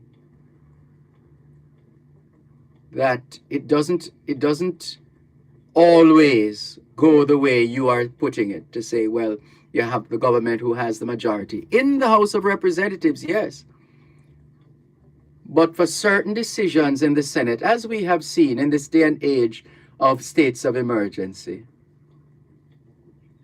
it requires a 2/3 majority, which means you can't exclude the opposition, try as you may or might. So Anthony, thank you very much for your message. Let's move on. This one says, good afternoon, Mr. Malcolm. I will leave. Oh, okay. Let's see. All right, that's a private message. Let's go to another public message. This one says, good afternoon, Mr. Malcolm. Keep up the great work of giving a voice to your listeners. I just need some information about a house that I have in Jamaica. I'd like to turn my title over to my 3 children and add their names on it. Can you give some advice regarding this? I wish I could. I'm no expert on these matters.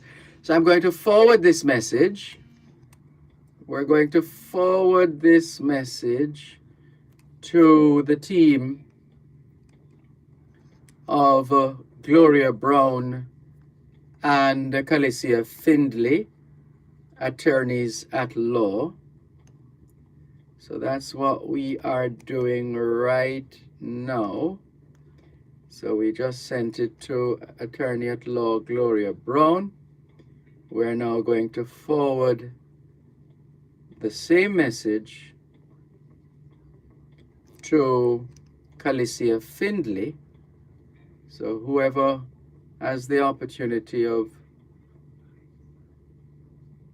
picking up that message first. All right, so now once we get your reply,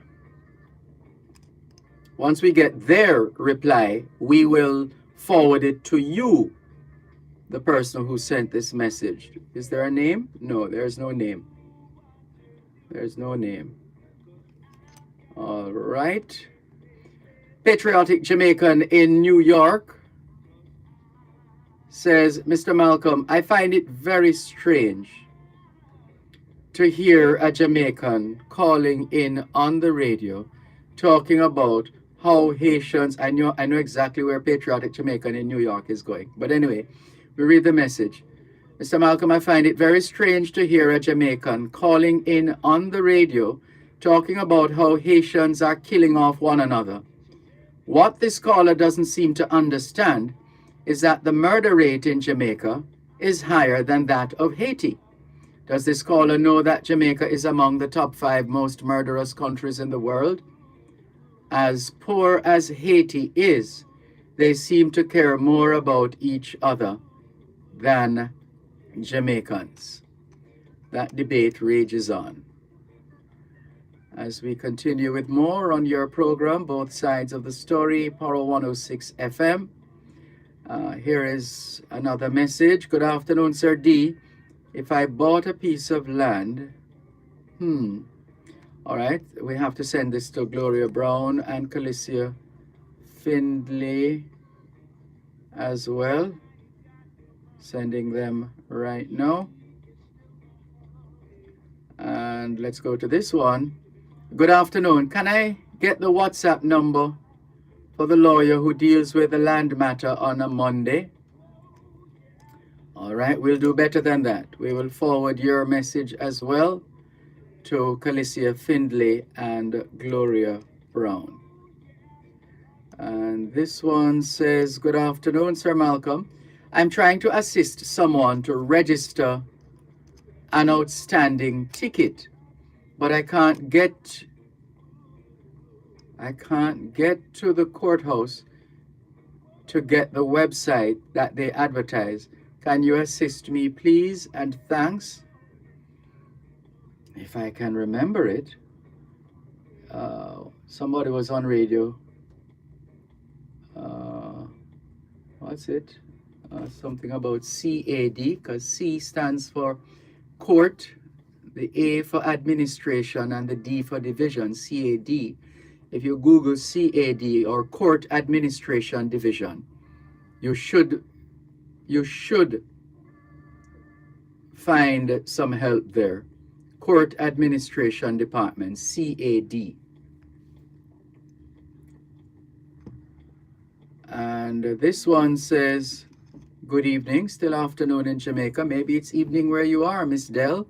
She says, Mr. Dervan, before these people blame the 2-foot puss that steals the people money, they are trying to blame the government. When people kill people, they blame the police. When children do the wrong thing, they blame teachers instead of their parents. I do not need any government in my financial business. Thanks for reading, Mr. Dervan. Well, it's about taking responsibility, and the buck has to stop somewhere.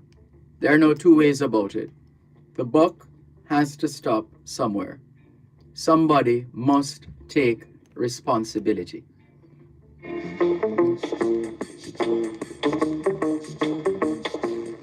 Knowledge is power. Class is in session. Power 106. You're listening to Power 106 FM. The time is now 4:15. Both sides of the story. Do you have a title for your land? Are you thinking about buying or selling land? How much is your property worth?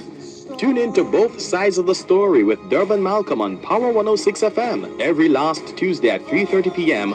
for The NLA and You, a program that examines the National Land Agency's role in building an efficient and transparent land titling system for Jamaicans. That's The NLA and You on Both Sides of the Story with Dervan Malcolm every last Tuesday at 3:30 p.m. The National Land Agency. One agency, one goal, committed to serve you better.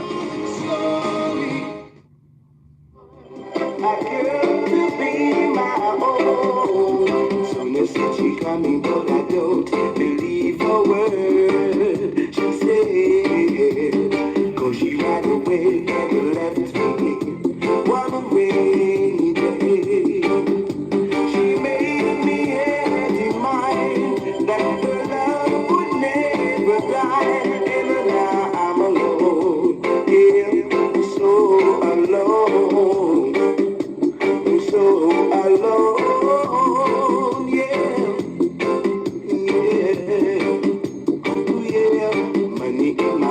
But I just can't get no love.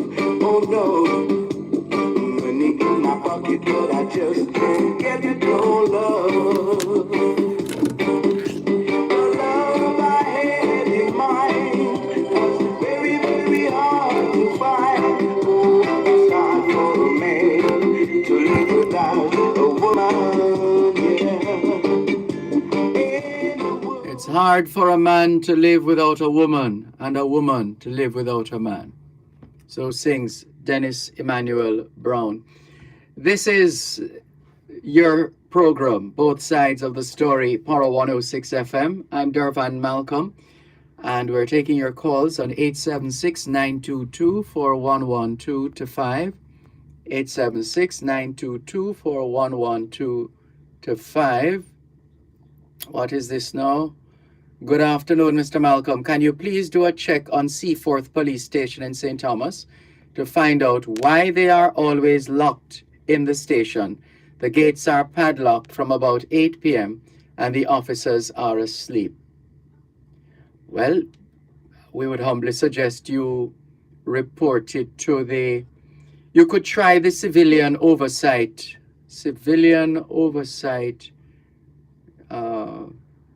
Is it committee? Civilian oversight. There's a body that monitors police stations and the service that people get, the quality of the service at these stations. I think they're called civilian oversight. Civilian oversight something. I can't remember the other piece. It's a civilian oversight body.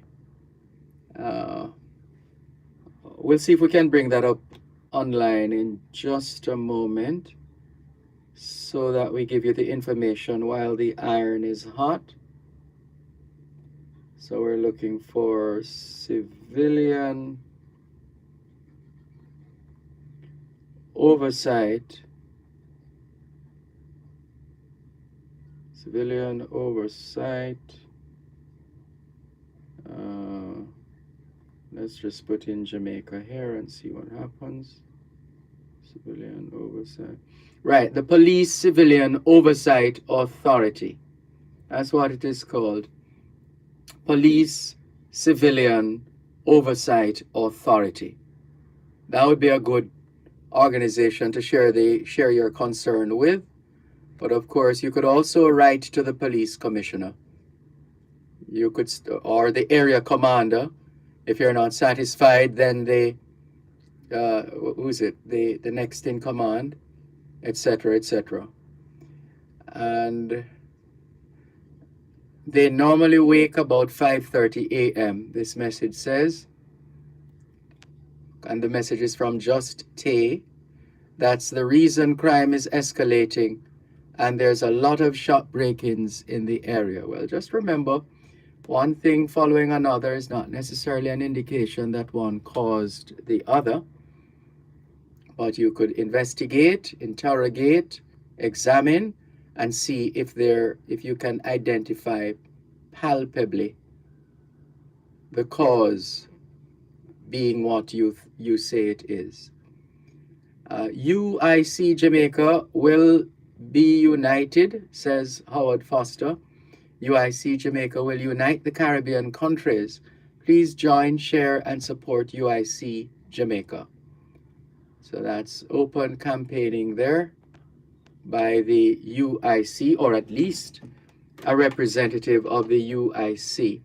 Velta Wilson in St. Thomas says the police are humans and the hoodlums are wreaking havoc in the community.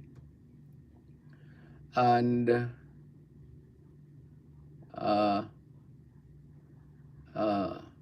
this one says, this is Hope for the World now responding, saying, thanks for sharing the questions.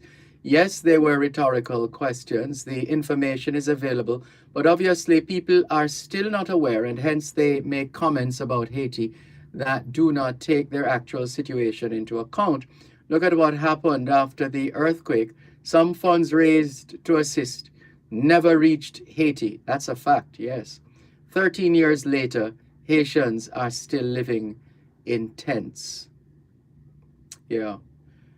A plague on all our houses, as the expression goes. A plague on all our houses. To sit around and effectively maybe not push hard enough or advocate and agitate and get involved seriously enough to effect the kind of change. But we recognize, having said all of this, and we should recognize, that a lot depends on the Haitian people themselves. A lot depends on the Haitian people themselves. We can't get away from that. Can't get away from that. But naturally, as a community, as a CARICOM unit, it's just the right thing to do in terms of assisting our neighbors. We perhaps have not done enough of that over the years. Maybe we could possibly argue that we ourselves are overwhelmed. But I think they say it's when you find yourself in a position where you have a difficult choice to make. You have a difficult choice to make, and that is when we see the true mettle of an individual. Not in the times when everything is hunky-dory, but in times of need, in times of trouble. I remember a sermon that was preached at the prayer breakfast years ago. I don't remember who the preacher was. I think it was it Carl Johnson, Reverend Carl B. Johnson? When the foundations are shaken, what will the righteous do? I remember that from that prayer breakfast way back when. Anyway, over to you, our listeners and viewers all over the world. Let's continue with more on your program, Both Sides of the Story, Power 106 FM, still streaming live on the Gleaners website, go-jamaica.com. And we continue with your messages. Oh, there's a call here, caller holding on our text line, same as the WhatsApp number, from Florida. Hello, good afternoon. Thanks for holding. Okay, Mr. Malcolm, I was just about to text Job to ask him to send me some help to the hospital. I have plenty of patients. I hear you. We got to you just in time. Repeat? We got to you just in time. Oh, thank you very much. Anyhow, in relation to the new traffic thing that take effect. The new Road Traffic Act. Yeah, I get to understand that the part of it is about the seat belt, and I hear a caller today asking about when you take a taxi and you take a child, you have to have the child seat. The seat. But my point is, the taxi man don't have time for that because that one take up an extra space when him can make extra money, or that's why I work out. What are you going to tell the police when he tells you that is the law? No, we're not blaming the police, because the police can do what the law says. No, nobody's talking about blaming anybody. We're not talking about blaming anybody. The question is, what do you tell the police when the police tell you that is the law? Because that's what it is. It is the law. It reminds me though of the ganja bill, the one having the decriminalization of ganja in Jamaica.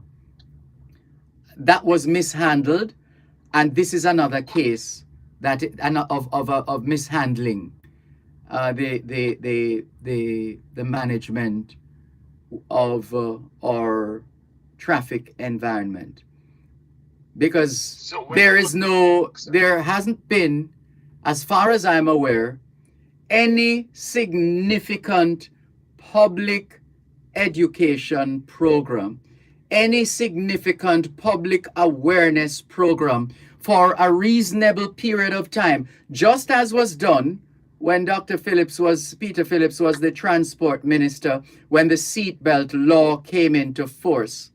There was a lot of public education. Yes, there were those who, you always have Jamaicans who say, oh, seatbelt thing, etc., and no helmet and so on. When those were to be brought in, public education. Now, that where we are right now is a lot of us don't know what is new, what is different, what can we do, what can't we do. So, for example, those of you listening to us right now, if you're driving, you should not be holding that cell phone in your hand. You can be ticketed. Is it $10,000 or $5,000? I don't remember.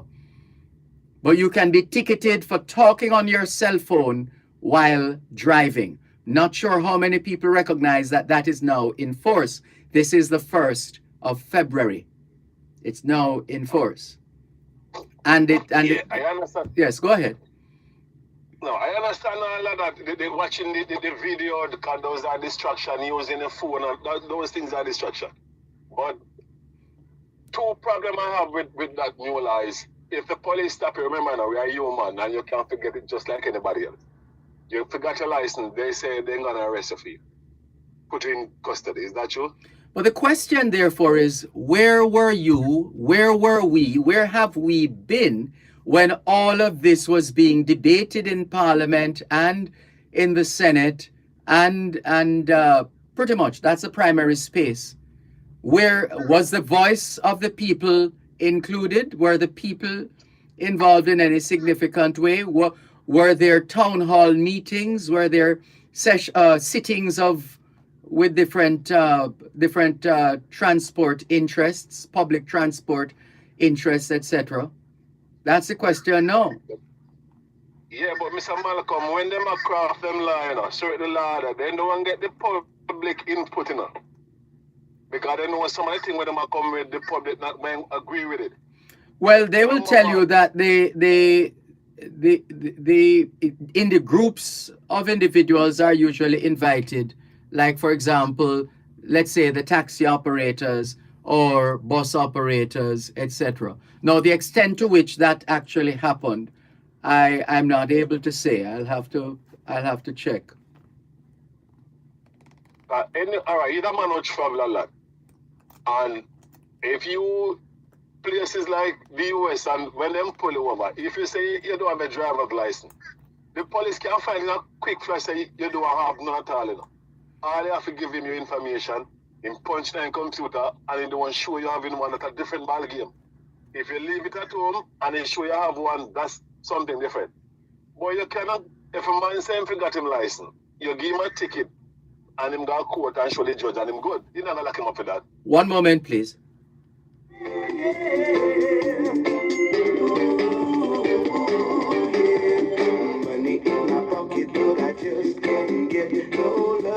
You're listening to Power 106 FM. The time is now 4:30. The Jamaica 4-H Foundation, Jamaica 4-H Clubs, and the United Agriculturalists and Farmers Association, UAFAJ, present their agenda webinar under the theme, Blue-Green Economy, Responding to Climate Change, Opportunities for Youth. Tune into Real Business at 10 a.m. and Power Talk at 11 a.m. on Thursday, February 2 for impactful discussions and learn about the Blue-Green Economy and its opportunities to improve climate resilience. This broadcast is brought to you by Jamaica 4-H Foundation and Jamaica 4-H Clubs. That's Jamaica 4-H Foundation and Gender Webinar during Real Business at 10 a.m. and Power Talk at 11 a.m. Thursday, February 2, right here on Power 106 FM.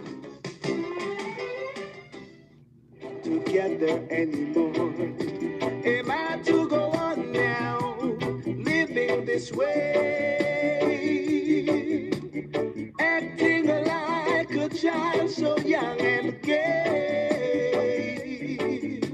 You don't know what it means to be loved. You don't know how it feels to be loved. Oh no.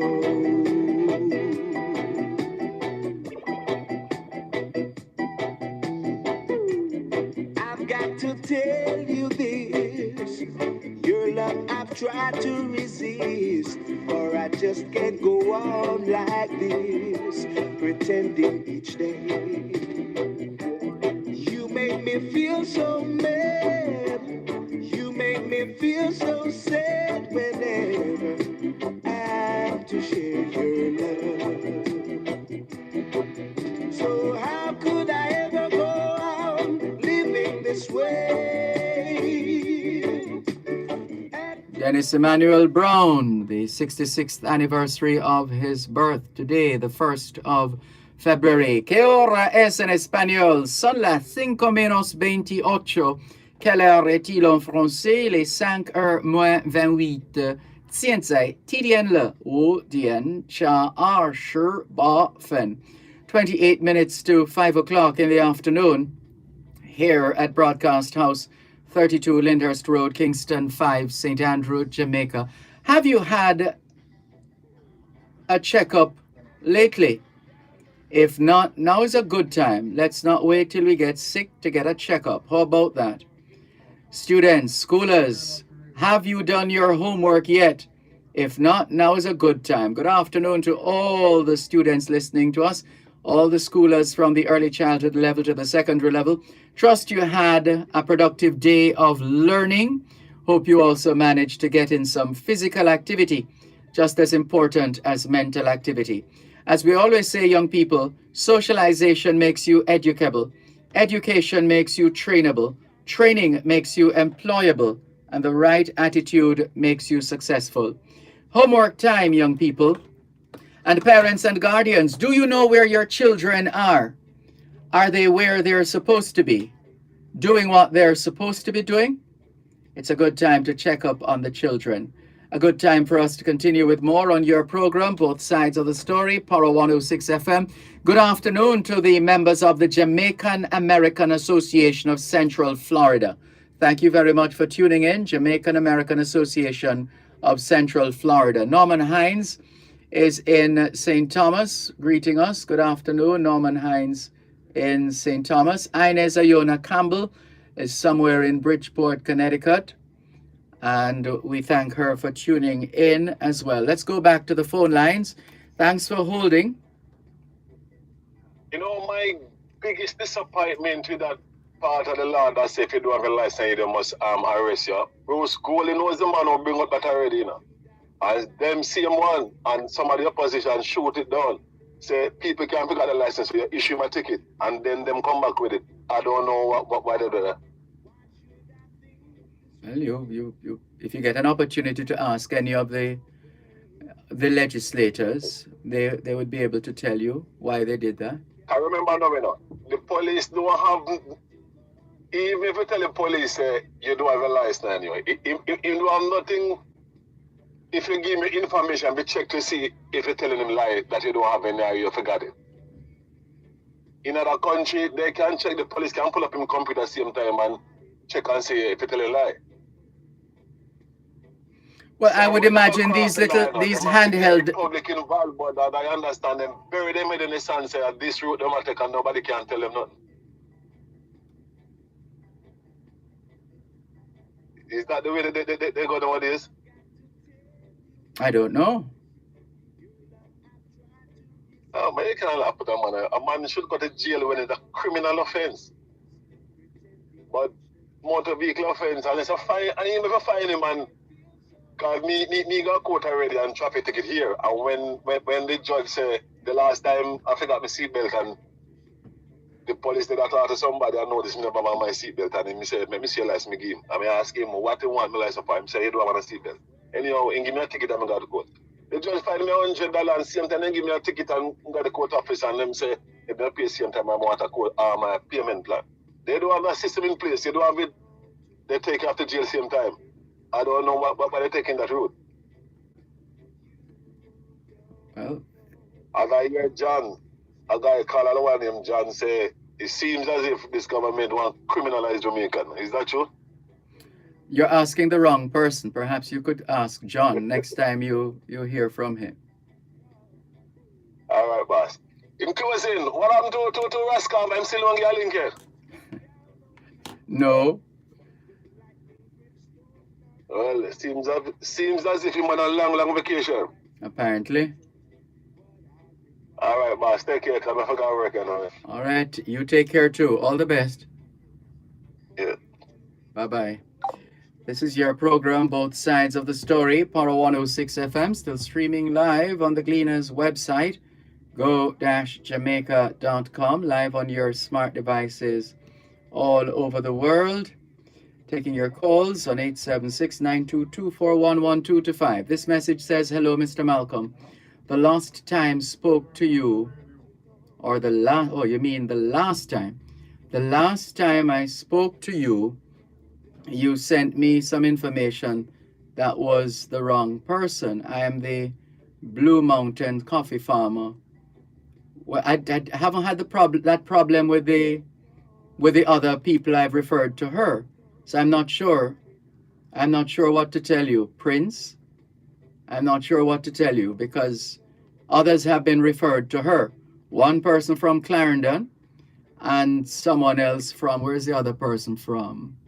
That was Clarendon, and there's another, and they didn't have that problem. So I'm so sorry, but I don't know what else to do other than send the information to the same person to whom the information, similar information has already been sent. So there you go. Let's move on. Good afternoon, Franklin McDonald sharing with us that a magnitude 5.0 quake rattled the Dominican Republic today. No doubt we will hear more in the news. And let's go ahead. Let's go to the phone lines, 876-922-4112-5. Good afternoon. Hey, Dervan. Hi, how are you? Hello? Good afternoon. Good afternoon, man. How you doing? Fine, thanks. And you? I'm not sure it's my line or your line. I'm getting like a bad signal. But anyhow, I tend to agree with the previous caller here. I just want to touch on that a little bit. You know, when you make draconian laws, they don't get enforced a lot of times. And if they do get enforced, they don't work because, you know, they're draconian. I mean, if a person forgets his license home, you could easily give the person a ticket and say, present it within 24 hours. You present a license to any police station. And obviously they will call it to the relevant station to dismiss a ticket, right? If you can't present it, they go to court. Why are you going to lock up somebody if they forget the license home? For what it's worth, I'd love to hear the extent to which, because there's something called discretion, which the police still enjoy. So irrespective of the situation, that individual police, man or woman, has discretion. And if the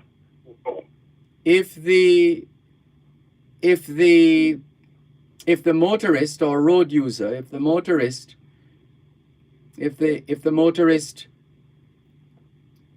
is able to perhaps explain himself or herself, or to put a position to the policeman or woman, he or she might very well understand the situation that motorist is in, and excuse that particular motorist. That's discretion, and as far as I know, they still have discretion. Yeah, but when you discretion at now, every police station must have some discretion. That's Sorry, your audio is now becoming a little muffled. Are you hear me now? Go on. Let's see if we can put up with it. Sorry. Go ahead.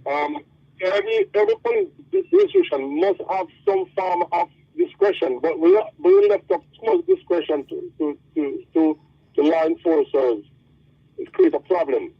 So you have to try to iron things out before these things happen. And the easier way to have done that, listen, if you don't have a license, you get a ticket. You have 24 hours to present a license to any police station, so which means that if I'm traveling from Montague to Kingston and I forgot my license, somehow I forgot it. You have 24 hours to present a license to any police station.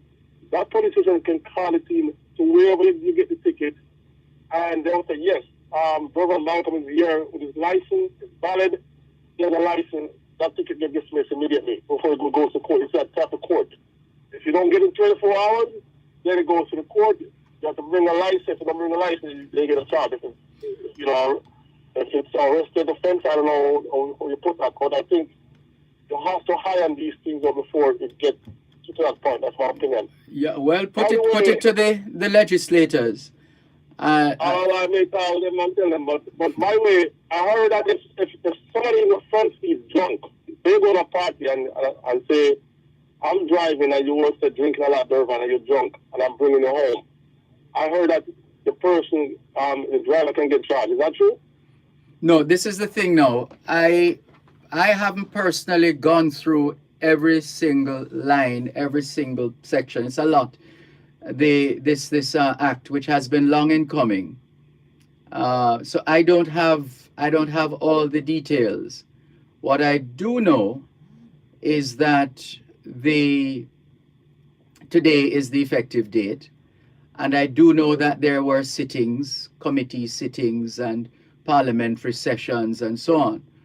But the question remains, and you will always have this question, whether the particular bill was given the attention and whether the input of key stakeholders was sought, and the extent to which we have arrived at this document now, this act, this new road traffic act, and the extent to which there are provisions, not just in terms of, if you do this, you're going to have to pay $10,000 or $50,000. But I would need to read the rest of the document, the fine print, so to speak, as to what it says about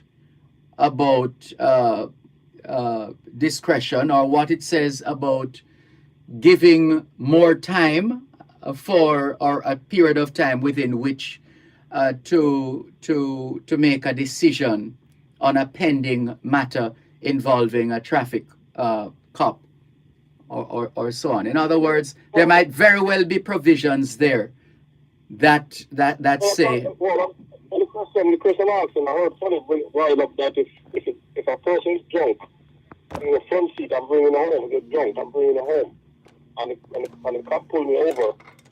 basically I can get a violation for me to bring a young person in my car. I get to my front seat, I guess. I don't know. I'm sure. still trying to read the document, so I haven't reached that point yet.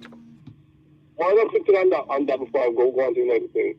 Someone called us in last week or this week. I'm not sure the date. All right, hold that a moment, please. One moment, and see if we can clear up that line. Hold on.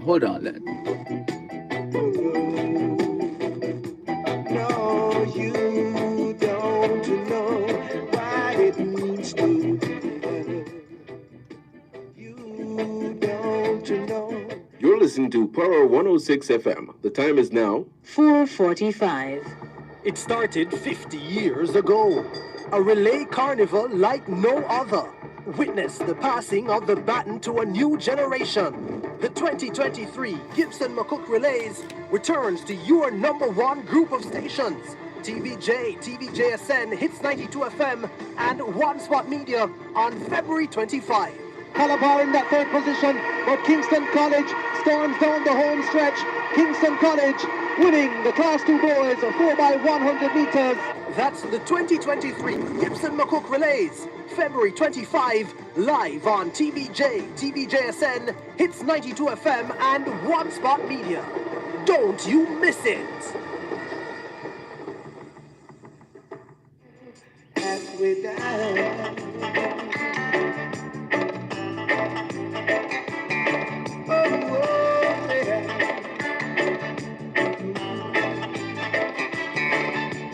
Many sorrows, many a pain. Better the person I have became. As many a laugh and many a smile. Helping up from my every down. And when the sun comes tomorrow, and I'm blessed with another day, at least I have found life's middle ground. Halfway up, whoa, halfway down.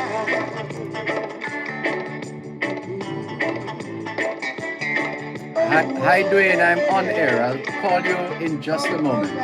In maybe about 15 minutes. It's many a woman, many a man have found themselves also right where I am. Many a lifetime, many a day, searching to find a better way. And when the sun comes tomorrow, and I'm blessed with another day, at least I have found life's middle ground. Halfway up, halfway down. Y ahora es en español, son las 5 menos 13, que la retire en français, les 5 heures moins 13. 现在地点了5点加13分. 13 minutes to 5 o'clock in the afternoon here at Broadcast House, 32 Lyndhurst Road, Kingston 5, St. Andrew, Jamaica. Good afternoon to all working Jamaicans tuned in to both sides of the story here on Power 106 FM. It's a good time for us to ask ourselves, how productive have we been today? How productive have we been today? Thanks for holding. Go ahead, please. Yeah, Dervan, someone has called you from over here saying that they got a ticket in Jamaica and it was lost. Remember that caller? That ticket, they can't find it and we don't want to pay it. Remember that caller, right? I'm not remembering right now.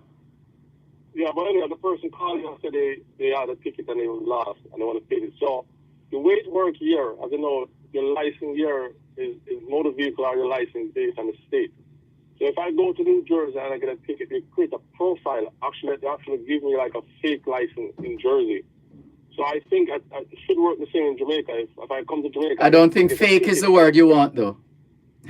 Right, not fake, but a temporary. Temporary.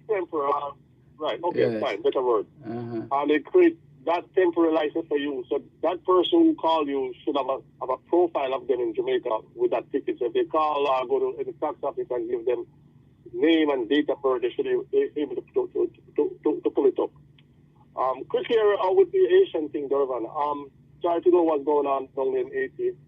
I don't know if you can help, but we have a problem in Jamaica, boy. To see the news, all the killing, and oh my God, it's so sad. But one thing I can say though, Dervan, people in the diaspora here as a Jamaican and Asian, we can do so much more. And I we send back I keep saying we send back what? Almost over $3 billion last year to Jamaica. If we can just get percentage of that and just put it into, for example, schools for 1 year, hospital next year, give it, to the police force next year, to water. I mean, running water, people really don't understand how running water is important. You invest in the areas, you put money in the areas where people have the most problem. I just think that we can do a lot more. I mean, even the Asians here, I think they can do a lot more to help their country. What do you think? Yes, indeed. It's a lot depends on the people, whether both at home and abroad, to rally around their country. Same thing with us here in Jamaica.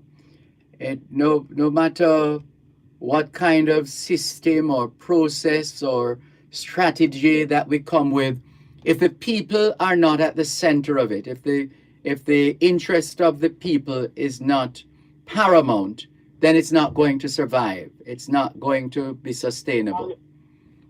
And Dervan, law, enforcing laws and order is a paramount when it comes to having a sustained country doing good. If you don't have laws and enforce them and let people understand this is the law, this is what you get chaos, you get all kind of things. But hello? Did we lose him? Uh-oh. Terribly sorry. We lost the caller. Sorry about that. Let's continue. Hello, good afternoon. Thanks for calling. Good afternoon, Mr. Dervan. Good afternoon. Yes. I just wanted to let the world know, the whole world, that all the law them going to make, every law will have to be broken unless man obey God's 10 commandments, God. All what they are doing is foolishness. Understand? The law will have to be broken. And you're going to have more criminal, more thieves, more all kind of different people with even this taxi business. Yeah? Because when they don't have no money to pay and they're not working, what is going to happen? Man need to obey God and keep God's commandment laws for the world to be better. The commandments are found in Exodus 20:1-17. And they stand forever and ever. And until mankind obey God, you know what time we are in now, Mr. Dervan? What time? Lot, Noah, and Nineveh. 3 times we know. And until we obey God, we know when better. We hear you loud and clear. Praise the Lord. And thank you for listening. Thank you for the call. All right. Take care. Let's go to another call. Hello, good afternoon. Thanks for calling. Your time, Bunty. Okay, Mr. Malcolm, a pleasant evening to you. I hope you are hearing me loud and clear, but your reception down here not doing so well in Sandy Bay, Maypen. Sorry to hear that. Well, I'm saying to you now, I'm calling from Mr. J.C. Hutchison. And he's MP, I don't know who is the councillor. To call him Jones River Bridge, it has been blocked from the past few months now, and they are not doing anything to my understanding about it. And it's urgent for the people. They have a longer road to go, more money they have to pay, and we want Mr. Hutchins to take interest in those people for when the time of election, they're running behind him like when a chicken running behind hen. So we'd like Mr. Hutchins to do something about that bridge right away, if possible, tomorrow morning. I'm not living there, but I pass through there up to Saturday. And we have to go run a long road to get to where we were going at the funeral. So I'm asking Mr. J.C. Hutchinson, he's in the parliament for a long while now, and he can't say man tie, can't promise the people them answer other things.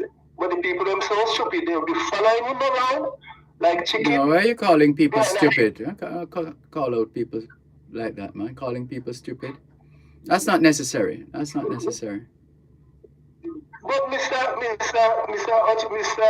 Malcolm, you realize and know that people and a whole, the parliamentary circuit people, them, all of them, political, they are just seeking for power.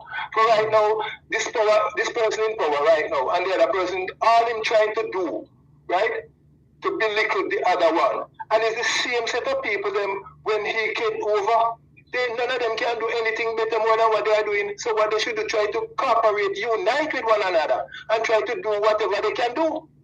That's how I look at it, Yeah. I'm in this universe right now over 20 years, and I'm not seeing any one of them performing more than none. All them seeking is power, and that's not necessary. Well, and then when they're going to talk to the poor people, you haven't seen any sense in that?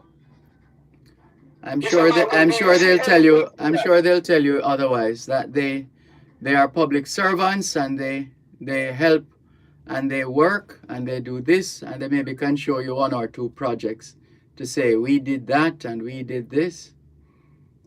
But the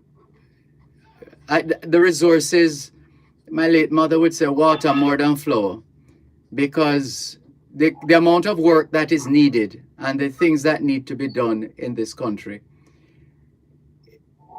if we continue to approach these tasks in a splintered way, we're going to be going around in a circle, and we will still be at this point 5, 10, 15, 20, 50 years from now. But when you take it out, if those who were in a long way, if they were laying a solid foundation, the other person who come in would have it much easier. And when that one come out, the other one would have it much easier. So things will be a better road for each one. Well, that is yesterday. We can't change that. That's yesterday. What we have to do is there's a saying that says, never look back with regret, nor look forward with fear, but look around you with awareness. So what can we do right now? And take it from there. Mr. Malcolm, history will take care of you. Mr. Malcolm, Yes. I heard a lady just talking about 10 Commandments, right? But if all individual, we're not talking as Jamaica, we're seeing the Bible as a letter, a guideline, things would be better. That's how I see it. For knowledge is key, Like how you just say money is power. But they push away God's word at all times and try to do their own thing. He's talking about 10 Commandments. Does he love his neighbor? As the Bible says, love your neighbor as you love yourself. If we did practice that, loving our neighbors, things would be better in every situation. So when she come in and talk about 10 Commandments, don't ask her if she love her neighbor. For I haven't seen that. LOVE. Well, just a word, let's just agree that love is an action word. Action word. Let's leave it there. We have to go. We're almost out of time. All the best. Thank you. You too. Thanks for the call. Man. Yeah, man. Take care. Good. Bye-bye. Can we thank you once again for the privilege of serving you on yet another edition of your program, Both Sides of the Story, for today, Wednesday, the 1st of February, 2023. The moving finger writes, and having writ moves on, nor all your piety nor wit shall lure it back to cancel half a line, nor all your tears wash out a word of it. All things being well, Both Sides of the Story returns tomorrow afternoon, 2 to 5. Till then, this is Dervan Malcolm reminding all of us that every day is an opportunity to do better than yesterday. Take care. For he gave me the teaching so I could see the reality of my true being. And liberty, there's a lot of work to be done, oh gosh, in the promised land. Yeah. That's a perfect selection to end with. There's a lot of work to be done. Yes, to the promised land. The promised land. Going to the promised land. Oh, the promised land. Oh, the promised land. The promised land. And that promised land could either be Jamaica or the world in general. It's loaded. Brother man, what are you doing from the promised land? Gotta take your stand and let the brightness be born. Yeah, there's work to be done. No, you can't run. Got a job to be done, so you gotta do it even a little by little. Yes, the promised land. Moving to the promised land. Yes, the promised land. Moving to the promised land. You're listening to Power 106 FM. The time is now 5 o'clock. News, comprehensive, powerful, and credible. Power 106 FM now presents a simulcast of Radio Jamaica's News at 5.